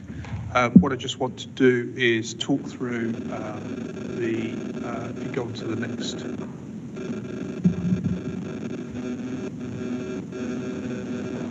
Just in terms of the paper, just reflecting what's the content of the paper, just talk through the timeline. So I'll give you a brief update on the technical work that we've undertaken to date. We're then going to have a look at the vision, and that is for agreement today. We've sort of done an awful lot of work on that, and we want to actually sort of get agreement on that today to enable us to move forward. I just want to update you on where we are with the missions that we've identified for the transport strategy and give an outline of what we're going to do in terms of the public consultation. So just looking briefly at the timeline, we're obviously rapidly approaching the 9th of December special partnership board, at which we'll be bringing the draft strategy for you to agree to go out to consultation. So drafting is currently underway, and obviously what I'm going to show you as we move through is just some of the content we've developed to date. As the slide shows, there would then be a 3-month public consultation exercise, the arrow there in green, which would finish early in March ahead of the pre-election period for the county council elections. We would then obviously take into account the comments we'd received with a view to finalising the strategy to bring it back to the board in July for sign-off. We then have a further 3-month period where a number of our constituent authorities would like to take the final version back through their own local democratic processes, such that we should be ready to submit to government in October 2025. Just a brief update on the technical work that's been undertaken. As you can see, we have had a task and finish group consisting of 6 board members who've been working with us to provide us with the check and challenge that we need on the development of the strategy. That group has met 3 times to date. We have another meeting of that in progress or to be arranged. We've also been engaging obviously with officers from our constituent authorities and other key stakeholders on the strategy development. We currently have a number of informal, what we're calling fireside chats ongoing, where we're going out to each of our constituent authorities just to give them an opportunity to have a look at the development of the work as it's progressing, to make sure that everything is in tune with local priorities. Currently programming some member level fireside chats to enable engagement at member level on the development of the strategy. And obviously, as I said, we're well underway with the drafting of the document. Now here's for agreement today is a copy of a slide just showing and summarising the vision and goals for the strategy. So it's the in the purple box, it's the text in the first part of the text which constitutes the 2050 vision. So it says there, our vision is for the South East to offer the highest quality of life and be a global leader in achieving sustainable net zero carbon growth. Now, to be clear, the wording of this and the subsequent paragraphs underneath has been through, I would say, around the houses quite a number of times. Extensive discussion on it to sort of lots of people are bored to death with the thing, which is sometimes a place that we get to. But I think in terms of sort of a stabilised vision that we think summarises where we want to be in 2050 and the supporting sort of paragraphs underneath, this constitutes a sort of as good as we can get it, shall we say, without spending yet more time wordsmithing this important part of the strategy. Now, just moving on to the missions. So as we've seen and agreed through the July Partnership Board, the strategy is going to be driven by 5 missions. So clearly these are the areas which we believe where there are key challenges out there that we feel TFSE is in the best possible position to address. So rather than a strategy that tries to address every transport issue that there are, these are the 5 missions that the strategy is focused on. So as just working around clockwise, strategic connectivity, resilience, integration and inclusion, decarbonisation and sustainable development. And obviously, as it shows, the diagram shows, obviously delivery and how we're going to deliver on those is a key component of the strategy as well. So as I'm just going to take you through, just going to have a look at the mission statements, the statements for each of those to give you the opportunity to comment on those. Each one has its own success criteria, which will be shown on the slide. And what we're currently in the process of doing is working through identifying some policy route maps, which will set out exactly what we think needs to happen for each of those missions to be achieved. So just moving into the first mission on strategic connectivity.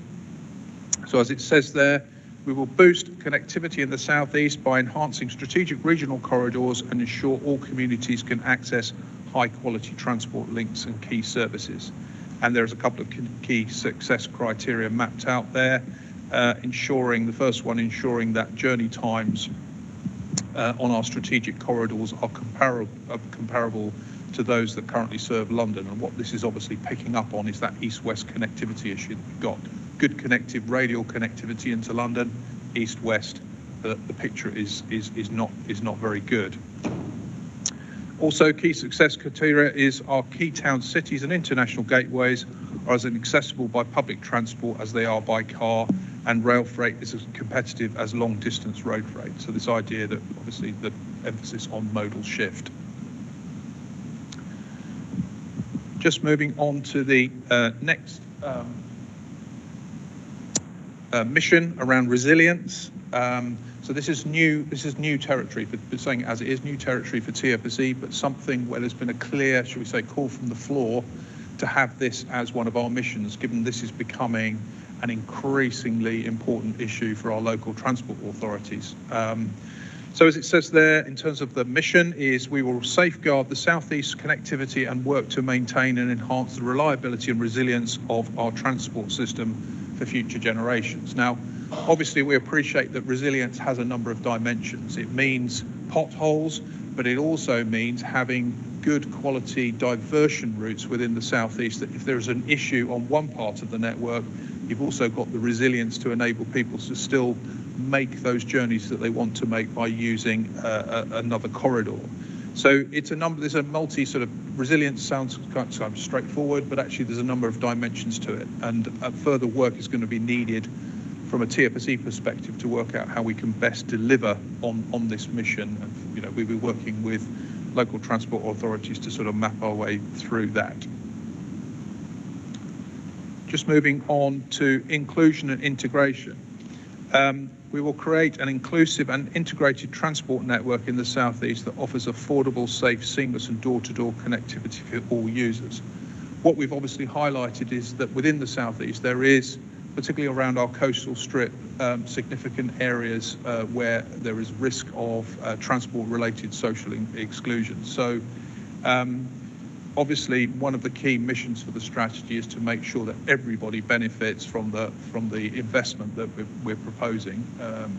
So that's the mission on inclusion and integration.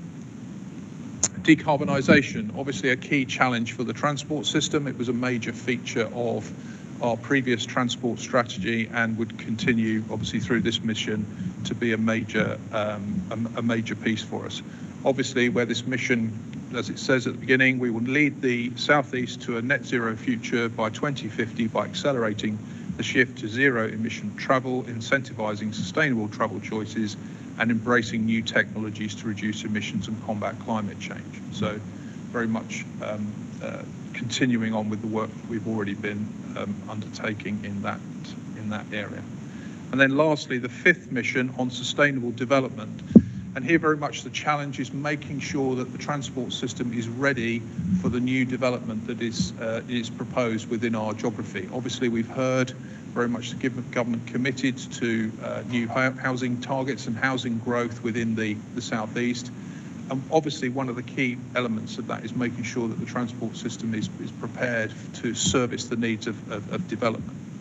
So as the mission says, we will champion transport interventions that unlock investment opportunities, enable sustainable growth, and create vibrant and well-connected communities. Oh, sorry. I clicked forward. Sorry. There we are. I'll just read it again. We will champion transport interventions that unlock investment opportunities, enable sustainable growth, and create vibrant and well-connected communities. Now, not covered in the paper, but one thing it's just worth pausing off, because we obviously want to ensure that as far as possible we're aligned with the government's emerging priorities. So in terms of what this slide just does is summarise the level of match, shall we say, between our own those missions and the current sort of stated priorities of the Department for Transport. And as you can see, in terms of the Department Transport priorities listed in the first column, we have good coverage, shall we say, through the missions. There's good linkage between what we're proposing to do as part of the transport strategy and where the government is proposing to go nationally. So just lastly, just to talk you through the public consultation plan, there'll obviously be more detail in this when we come to the Special Partnership Board on the 9th of December. So the purpose of that meeting will be to agree the draft strategy for public consultation. Public consultation will then commence. It'll actually be the 10th of December now. We'll start the day after, and we'll be having a launch webinar on the 10th of December. I know it says the 11th on there, but we're now sort of in the process of getting into the realms of organising that, and it will be the 10th of December when we will actually initiate the consultation. As well as that sort of launch webinar, which very much will, saying it as it is, will be a sort of a show and tell of what the strategy contains. There will then be further engagement during the 3-month consultation process of offering further meetings that people can request us to come and present, but also we'll be offering further workshops and activity to disseminate information about the strategy and what it contains. As I said earlier on, the programme is to bring a draft final strategy to be presented to the Partnership Board in July 2025 with final sign-off in October and submission to government. So that is a quick canter through.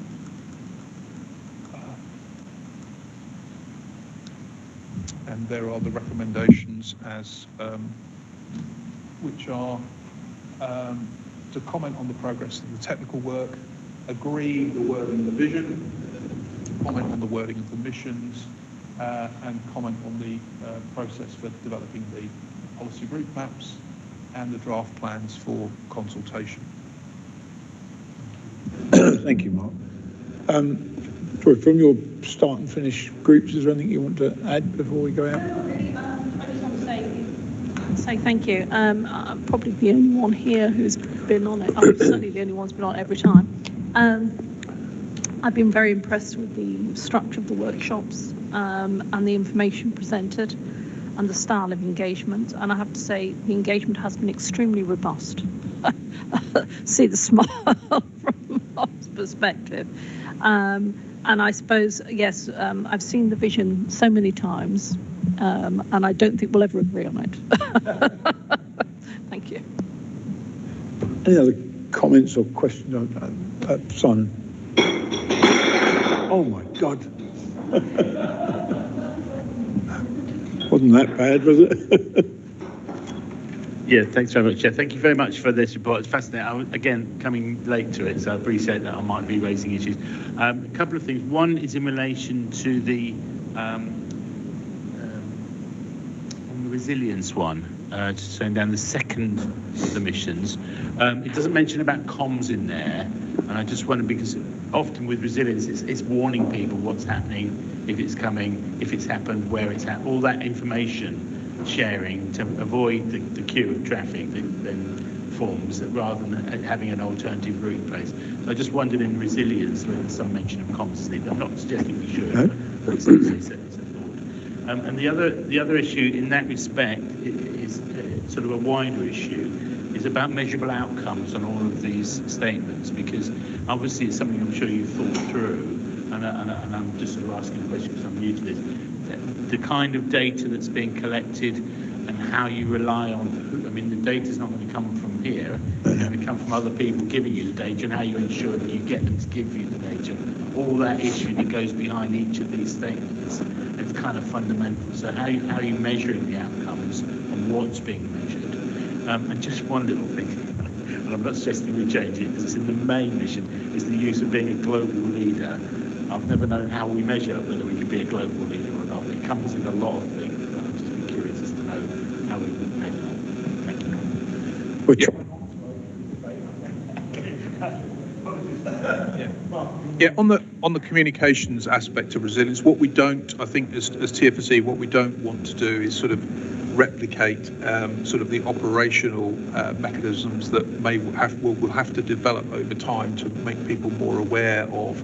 That's probably best done by national operators like National Highways, Network Rail, and the local transport authorities. If there is a role for us in coordinating that, quite happy to step into that, but we need to do that clearly with the consent of our constituent authorities. On the outcomes, absolutely. We already have a kind of a very mature suite of performance measures that sit in the strategic investment plan, and what the strategy will do in the delivery section is clearly state how we are going to actually measure the outcomes that we're trying to achieve through those missions, so that using those performance measures that have already been developed. And then sort of in terms of the cycle, we will continue to publish our State of the Region report, which will be a clear statement of exactly what has happened since we've both refreshed the transport strategy and the SIP. So it gives a clear sort of measurement of the outcomes that we're actually trying to achieve. So I think we've got in place the mechanism to address that issue. Joy.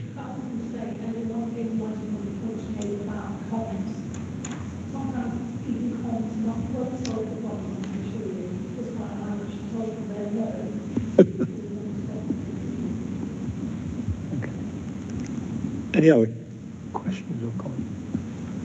Just a big thank you from me, because I know there's an awful lot of work gone into getting as far as we have. So thank you, all those of you who've been involved, and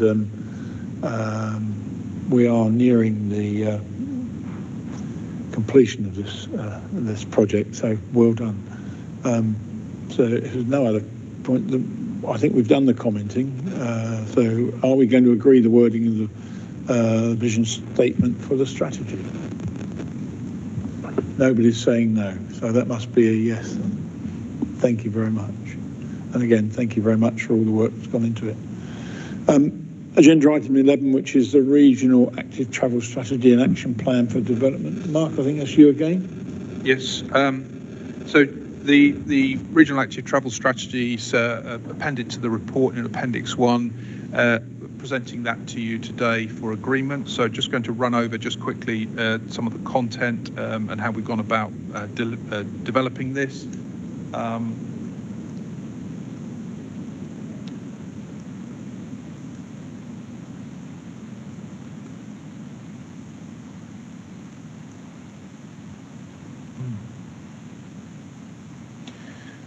So why we did this, very much I think the main reason why we developed a regional active travel strategy was we were asked to do so. It's something that very much when we were doing the consultation on the SIP, there was a call from through that consultation process that we should be having something to say about the development of active travel across the region. Obviously, all the good work that's going on with the development of the local walking and cycling improvement plans.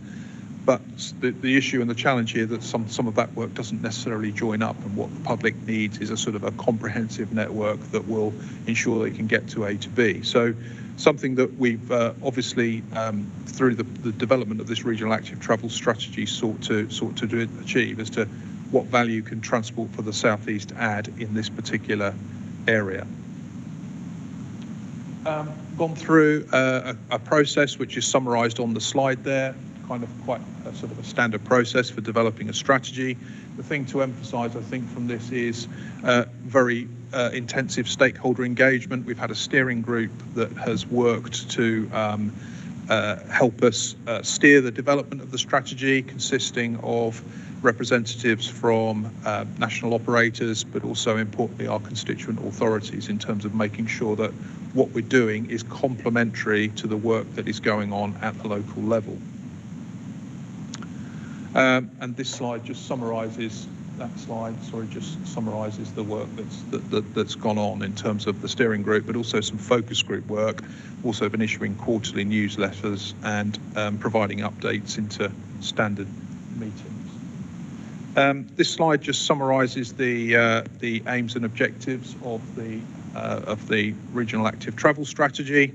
And it's, as it says there, the aim: develop a high quality, safe, convenient and accessible strategic regional active travel network that is well connected and integrated with other modes to increase the proportion of journeys made by active travel modes within the TFC area. And obviously a number of objectives sitting below that, and just the words to highlight there about how we can reduce through increasing active travel pollution and emissions, improving health and well-being, addressing inequalities, and also stimulating economic growth. In terms of the structure of the document, as you can see, this slide just summarises that. We've undertaken some work, extensive engagement to identify all the good stuff that is already going on through the development of LC WIPs, in terms of progress with those, data collection, consolidating existing data that's available in terms of the levels of active travel activity and potential forecast increases that might ensue if we were to improve the network. Then identified a regional network, and I'll show you a map that just illustrates how that works in a moment. Undertake some appraisal of that network and how it would be best to introduce it, and then developed an action plan and then some overall conclusions. So just in terms of what is the active travel, and you can see this, it doesn't translate very well on that slide. I appreciate it's very small, but very much sort of a high-level strategic network that identify key nodes that that there is a desire, shall we say, to be connected by an improved walking and cycling infrastructure. So very much this overlays, if you like, all of the good work that's going on with the LC WIPs to sort of say across the region, where do we need to work harder to ensure that we're getting good active travel connections between some of the key nodes within our geography. So very much the emphasis here is about complementarity. This doesn't obviously, the purpose of it is to overlay the maps and the work that's been developed through the local walking and cycling infrastructure plans. In terms of an action plan, really important, obviously, in part of this sort of us setting out exactly where we think moving forward we can continue to add value to the work that's going on with the local transport strategies. We're going to keep, as we've been asked to do, keep the Regional Active Travel Steering Group going, so there's a mechanism for coordination between our local transport authorities to ensure that all the work that they're doing is joining up.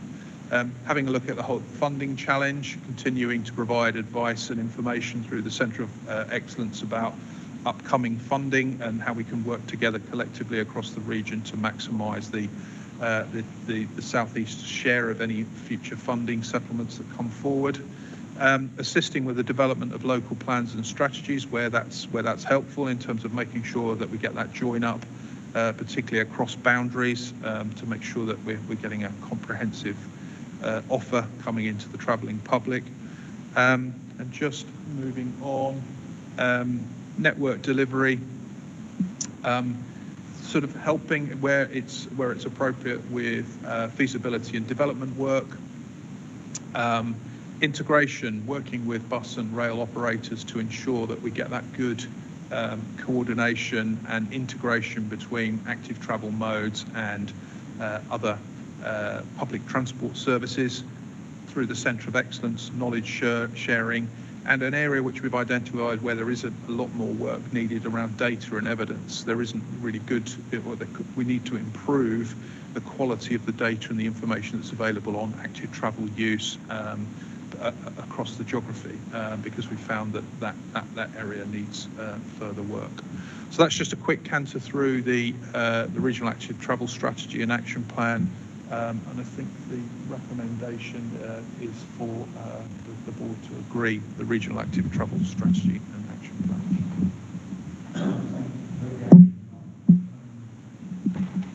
And then Daniel.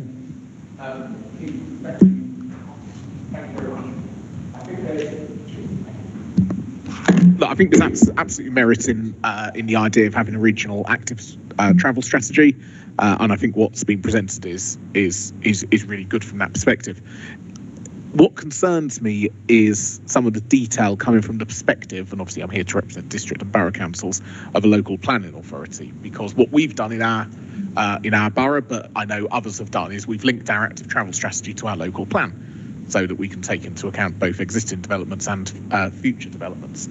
Now, depending on where you are in the plan making process, that either extends the period of time before you get an active travel strategy adopted, or LC-WIP, or whatever you want to call it, but at the same time it's perhaps a bit more comprehensive. So when you've been buggered around by the government, as we've been in terms of our local plan, that extends the period of time in which we are before we can get our active travel strategy in place. And I think partially that's reflected in some of what I see. And I'm going to be a bit parochial, so bear with me, but this could apply to other places. On the map that you had, Mark, which I think I was looking at before you actually brought it up, I'm really curious in terms of how we've determined where the strategic hubs are and where the nodes are, because I look at my part of the world, and one node's a place called Hadlow. A few of you may have heard of it, a few of you may not. If you haven't, I don't blame you at all, because it's a village of just under 2,000 people. Yes, it appears as a node on here for reasons that I'm not quite sure. Whereas, Hadlow College obviously is that is where Hadlow is, but whereas some of the connections between other parts, other larger communities within our borough, I know will never happen as part of our active travel strategy, or LC-WIP, whatever you call it, because there's either not the demand there, or in one case the North Downs is in the way. Do you see what I mean? I completely understand the rationale for doing it, but I just zoom in, and I think some of what's in here is a little bit unrealistic based on that local geography. So I'd really like to know a bit more in terms of how that collaboration has happened, not just with county councils, but with districts and even parish councils, about what's actually realistic. So to answer the question, we did this as sort of objectively as we could, using data to sort of identify where those nodes and hubs should be. So it was done sort of from a mapping exercise of actually looking where there are health, education, employment, development sites, transport stations, those sorts of things, to actually identify on a grid where those locations are, such that they form sort of clusters, shall we say, of, you could say, well, that's actually a node of activity that we should have some connectivity to. But I'll just go back to this point that the purpose of that map is not, we're trying to be helpful here rather than deterministic. We're not saying that's what it, in a particular area, that's what it should look like. But if you, in terms of formulating your local strategy, it's just a helpful evidence base, if you like, that says in your area and across the TFSC as a whole, ideally these are potentially the places that we should be looking to connect. But obviously this doesn't, like I say, it complements your LC-WIP as it emerges, rather than, so it's evidence and data that may be helpful for you in helping to shape what your LC-WIP looks like.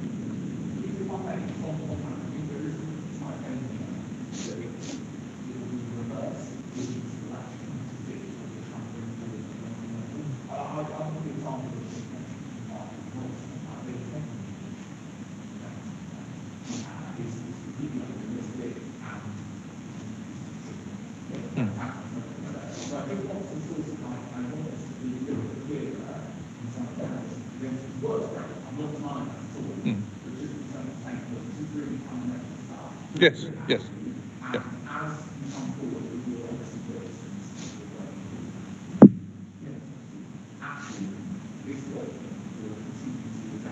Yes, yes.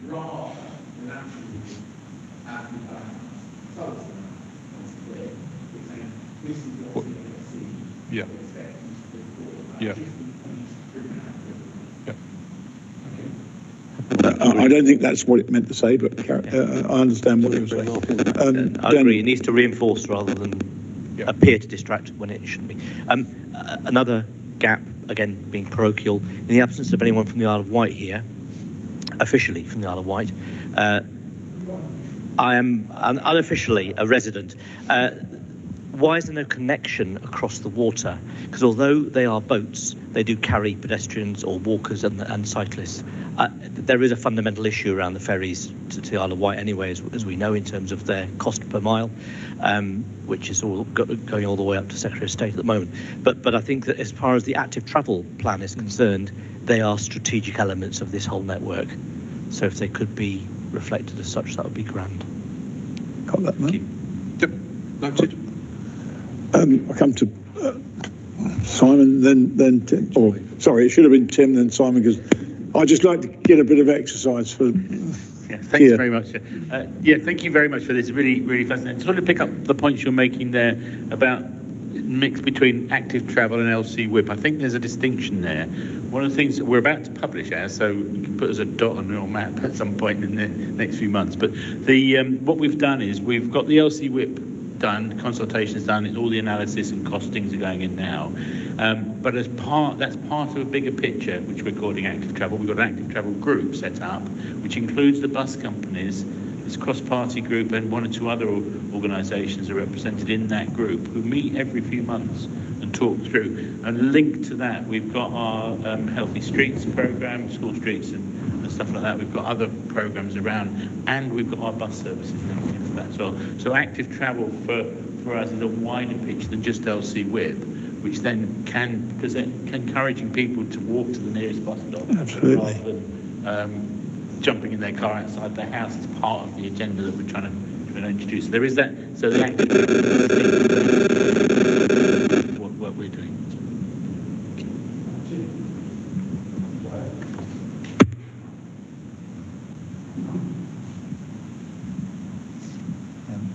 I was just going to make the point that the South Downs Way seems to be missing from this chart. That is not just a footpath, it's a footpath plus, because you can cycle on it, you can ride on it. So it's three forms of active travel, and in some sections, wheeling as well, and increasingly so as we, in consequence of our Miles Without Stars programme. So I don't know whether this is meant to represent the existing situation or the potential situation, but certainly there's more to it than is here on the map, but that's probably generally true. Joy.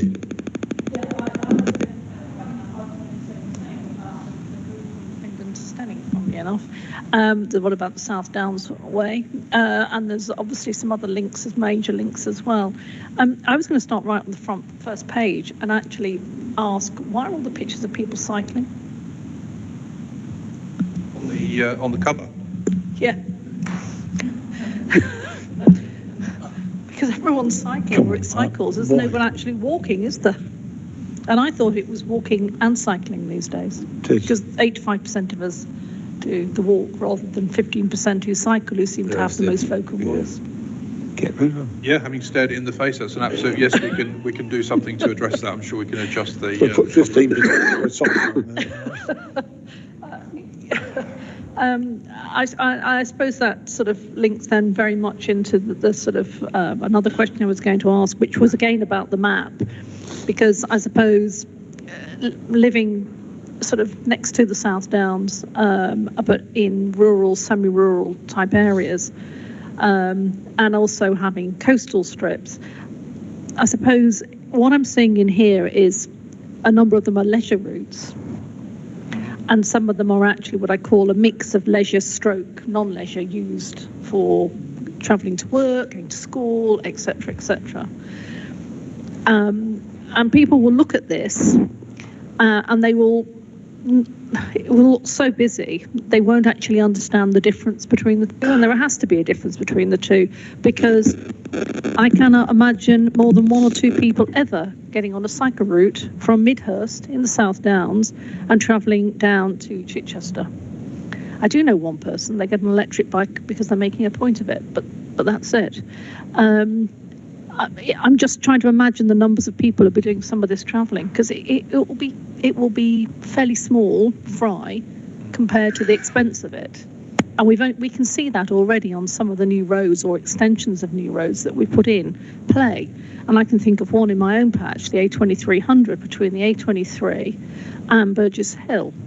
It's only 2 miles. It's got a cycle route by the side of it, and we've got a depot by the side of it. So they do see how many people use it, and it's used by so few, but it costs quite significant sums of money. It's not a particularly a leisure route. It's for people who are commuting. Well, they want to go into the probably going to work or possibly going to the shops or something. But we're talking, you can count them on 2 hands a day. So I think it's a really difficult message, particularly on the cycling front. Well, I'll just interject, and Mark will tell me I've got it totally wrong.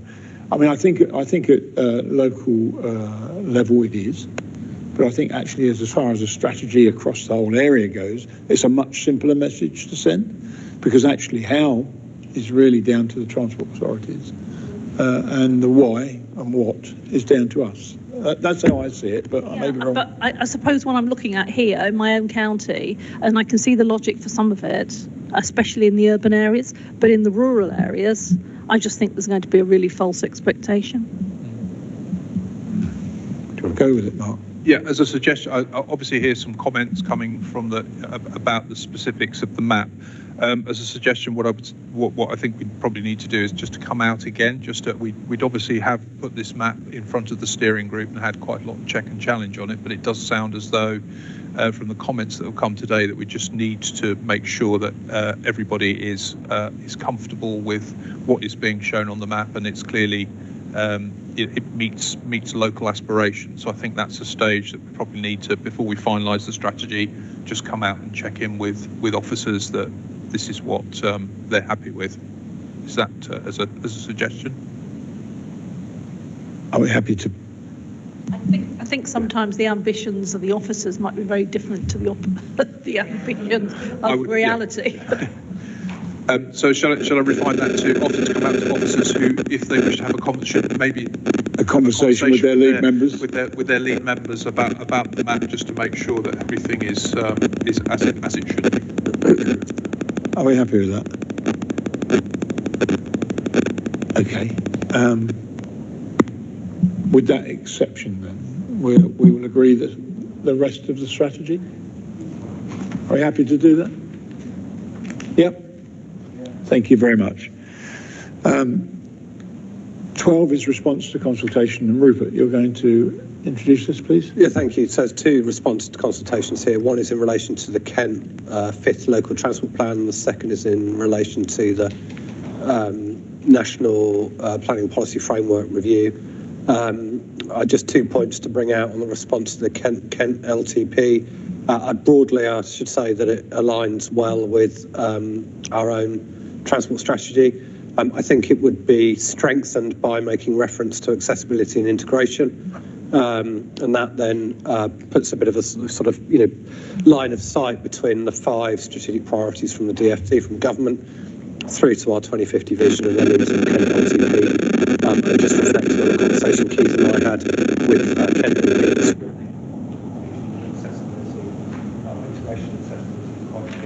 The second point is just in relation to demand management. So the LTP refers to demand management development, but there's a more general broad point about demand management to tackle a number of sort of challenges that we face, for instance, congestion, public transport use, and so on. Other than that, it's aligned well. And then the second is just our response to the NPPF. consultation. Clearly, we'll wait to see. I know as individual authorities, many of you will have responded to this consultation as well. There are some specific issues that I know local planning authorities will have concern about, particularly around housing numbers. But one of the main things suggested, and I think is certainly indicated that there is spatial planning strategies. We see that being as part of the planning toolbox, if you like. But the detailed response to it is set out within the paper. I'm happy to take any questions. Thank you. Questions, comments? Simon.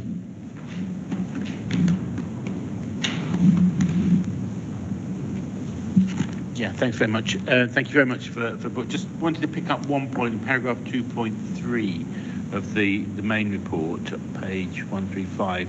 You've got reference there to biodiversity net gain. It might help to have a reference to the local nature recovery strategies within that, because that's going to be the key driving force for BNG going forward, and they're going to publish next summer, so worth mentioning. Thank you.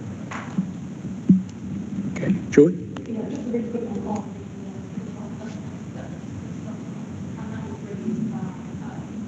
Sorry, yeah, is about it is actually having enough investment to actually put in transport options for some of these developments, because it's not there, and we get the viability issue every time thrown at us, and I think that's the bit that needs to be addressed. And I see that you're actually addressing that severe issue, which is also the biggest issue we have as well, because you can't see the cumulative impacts. And I think that really is something that has prevented development in the past from inappropriate locations. Thank you. We noted that way. Yeah. Any other comments or questions? No. So we agree. Both of you are going to make an amendment. So the LNRS bit, and I think Joy's was a point about it's really in relation to the spatial planning element that we put into the response to give you that understanding of, what is the corridor that we were talking about earlier on, what's the cumulative effect along that corridor you can't get unless you're looking at it spatially. So that's the point you were making, isn't it? Yeah. Excellent. Are you happy to agree that? Thank you. Rupert, Chief Officers. Yes, just for information, it's just a summary of things that have been happening and how we're working jointly with other STBs. Any other questions on that? No? We note that. Business Advisory Group. Yeah, just very briefly, thank you. And I would also say that was a very short summary of the vast amount of work that Rupert does, so totally disproportionate. And I think we thank him. On the Business Advisory Group, it's picking up pace. It's still shaping itself. We've had a couple of very useful meetings. First of all, Rupert, myself, Vince, and Keir to get things going, and Jess too.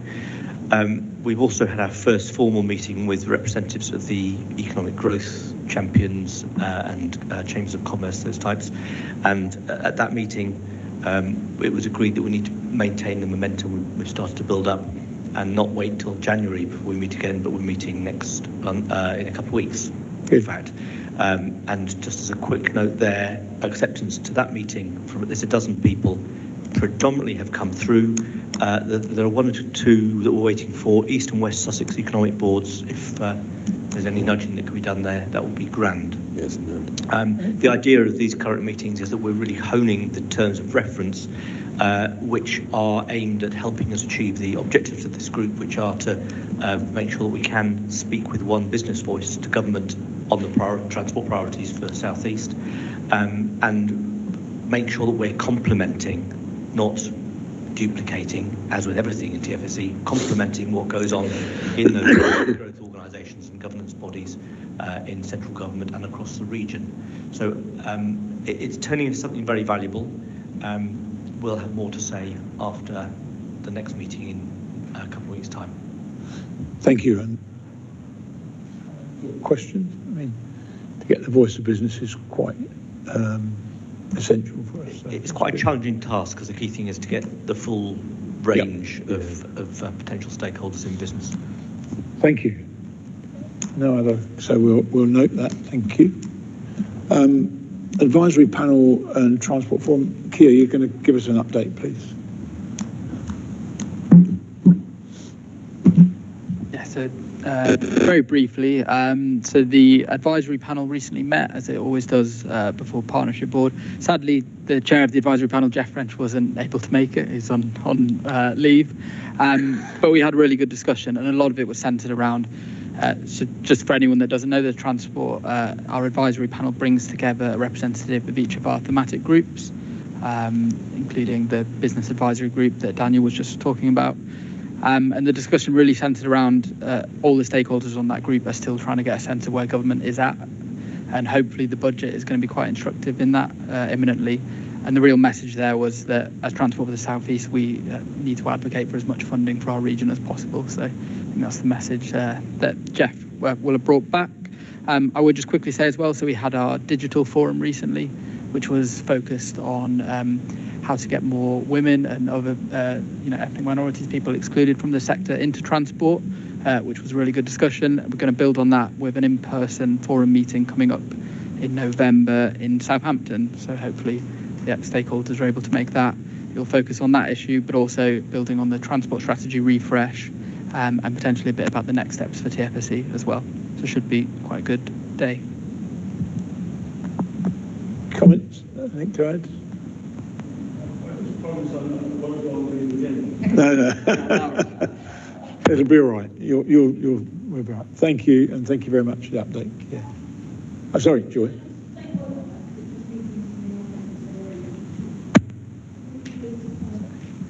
Thank you. I'm glad you made the point about groups, and it included women, because I do feel that when we look at active travel, that the groups who are involved in it, and that includes the officer groups, are all tend to be male, and they're all cycling enthusiasts. Yeah, and therefore I just feel that it tends to be that type of agenda that's put forward, and that's why probably I'm seeing a map that I saw rather than a more realistic one that sort of ties in with what I would think of as the general population. It's good that it's been noted and something's happening. I guess the result would be interesting to watch. Thank you. 16 is delivery of the strategic investment plan. Sarah, please.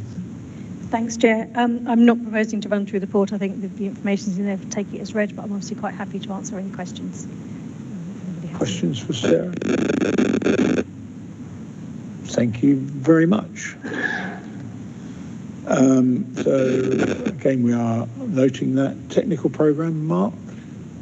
Similar situation.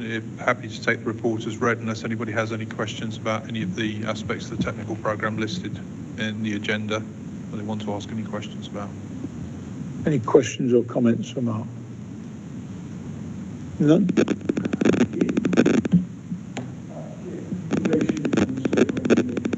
Stakeholder engagement, please. Yeah, again, very quickly, you'll all have noticed that Duncan isn't here today. He's left TFSE. You might have spotted him. Oh, yeah. Could you move that on, Emily?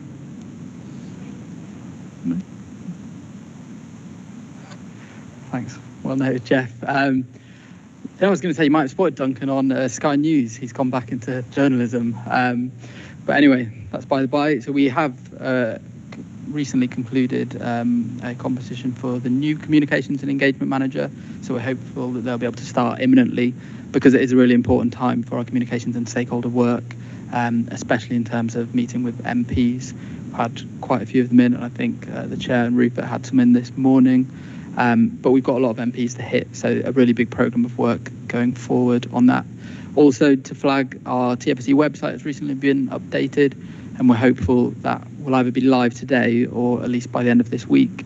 So again, that's the front door that members of the public and people like MPs will look at when they want to know who TFSE are and what we do. So we've refreshed it to make it a lot more streamlined. Hopefully members can have a look, and hopefully you agree it looks better than it did. And I've just had confirmation it has gone live, so yeah, I'd encourage everyone to have a look and give us any feedback.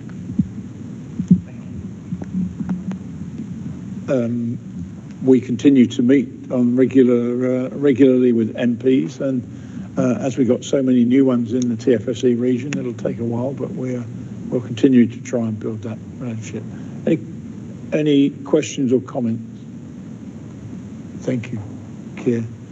AOB, any other council? Joy is here. Sorry about that. I have another one. I do have one, and I know for some of you it probably won't be resonate quite as much as it will with some of my other colleagues who have probably large, particularly rural areas. So it's a shame that perhaps Kent and Surrey aren't here today, though Hampshire is, and I'm sure this will resonate. For many of us, we have a high percentage of our roads are unclassified or sea level real lanes, which are no more, in most cases, glorified cart lanes with tarmac, and currently limited, if any, drainage solutions, apart from, if they're lucky, ditches in part. Prior to SatNav, these lanes mostly remained fairly free of any real traffic or usage, requiring little or limited repairs and therefore cost. Increasing traffic, heavier lorries, lots of delivery vans have had impacts, but really what has been the major impact for it has been, it's been completely disastrous, is SatNav. Directing traffic onto small lanes to save 30 seconds for a minute instead of using the main AB roads is devastating. The lanes themselves, the verges, any drainage works there are. And actually, for the use of the lanes for what they were designed for, there's no pavements on these lanes at all. Mostly use lots of people who walk, or particularly if they want to cycle, but you tend to see a lot of riders, etc. But it's a lot of walking. They are completely put off from using their roads anymore. They feel that they've become all rat-run. I'm often told there's nothing we can do about it, except for put lots of TROs on for access only. But, we all know realistically the police are not going to police it. I was going to ask, is there any way in which we can ask one of the main providers, such as Google, to tell us how their system works? And how can we work with them to try and solve this problem, which is probably not only a UK problem, but also a problem for most of Europe from a system that was designed for the US? Thank you. I don't know whether we've got any expert. I'm not an expert. What's the related points? On the same subject. Yes. Thank you. No, I can't answer the question because I'm not an expert. But I think if TFSE does pursue this, I think there's a really crucial case to make. I'm going to get the figures completely wrong, so I'm not going to mention them, but Ken's has got something like, I think 3 times the road mileage of the strategic road network across the whole country, and obviously has a particular problem with all the problems on the M20 and at the port of Dover when obviously Operation Brock's in place and everyone uses every road that they shouldn't be using, particularly in East Kent. Now, Kent County Council would have the precise figures, but actually in terms of making a case that we are a special case here in the southeast around that, then I definitely think it's something that worth pursuing by TFSE in its conversations nationally because of simply how busy our roads are. In terms of the actual sort of like question around sort of how to deal with sat-nav providers, I suppose, yeah, absolutely. If there's anything that this forum can do to engage the private sector like that, we absolutely should, because we know it hurts us more than it hurts probably other regions around. I think that's noted. I don't know who we've got within the team that can do that, or whether we don't have a sat-nav specialist, but whether we could write it. We do have a relationship with Google, and I'm sure this is an issue for National Highways as well. I'm sure we could extend an invitation from the board to Google to come and have a conversation about. It's really about data, isn't it, and how that data gets then pushed into things like sat-navs and other tools that route people in particular ways. So yes, we can often extend that invite. Yeah. Okay. Take that as noted. I've got one here from David. and then I'll come back. Sorry, was it on the same one, Jeff?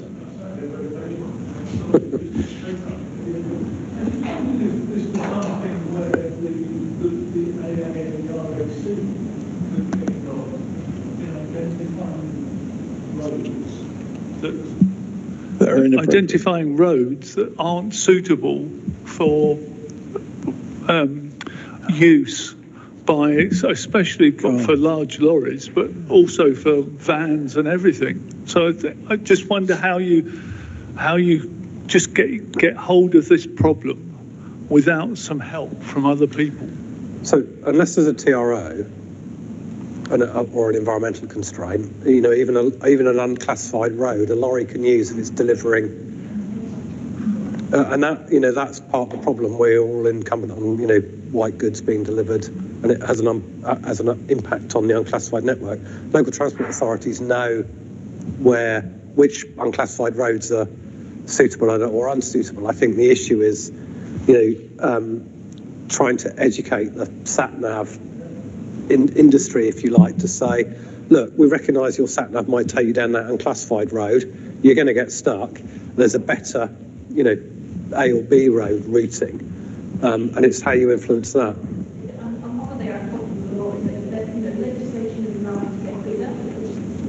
Yep. So you get these big lorries delivering across the bridge, and they can take a smaller lorry, Yep. But they don't take big ones. That's one issue. The other one about what you just said about sat-nav, I actually live off somewhere, and I'm not interested. I know what the time would take. The most straightforward is all A roads, minor A roads, but A roads to this location on the very side of the line. And then it took me a long to see them for a half a journey, unnecessarily for a road. That's the problem we're getting.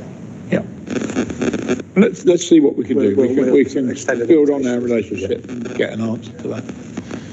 I'll read this, as I said I would with David. At last board meeting, Vince asked if TFC needed to do anything in relation to the Lower Thames crossing.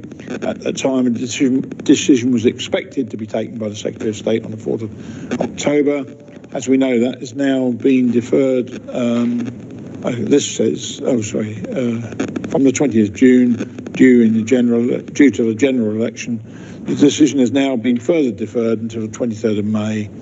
I therefore ask whether the board think it's worthwhile TFSE to write to the Secretary of State to express disappointment in this further delay to a decision and convey the need for this project to commence in a timely way to enable congestion relief at Dartford and provide new strategic crossing of the Thames, which is essential for the South East and the UK economy as a whole. Is there any mileage in writing? I mean, we've set out our view in our written representation to the DCO. If the board wanted to ask the Secretary of State to make a timely decision, then there's no harm in doing so. I think it's in the system. It's in it's in the pipe. And a decision will come. I can't remember when it is. It's May, I think. 25th of May. 25th of March. So a decision is still due. The Secretary of State has to make that decision. And we have previously expressed this board's position on your behalf. So it's it's up to you whether you wish to. Question: do we want to write and support? I would say yes, please, because I think I mentioned earlier, it's having a series of impacts for right across the whole thing. And there seems to be like what one is to say as quickly as possible. And then other ones that we have to defer a decision on something else. So it's getting the funds to talk to each other as well. I'm sure we can instruct the Letter in explaining the issues that it's causing. Are you happy to do that? Thank you. Is there any other business? No? Then I can close the meeting, and currently we have scheduled our next meeting for Monday the 9th of December, 9 till 12. Is that going to be a virtual meeting? So we'll confirm that, I'm sure. Thank you all very much for your attendance, and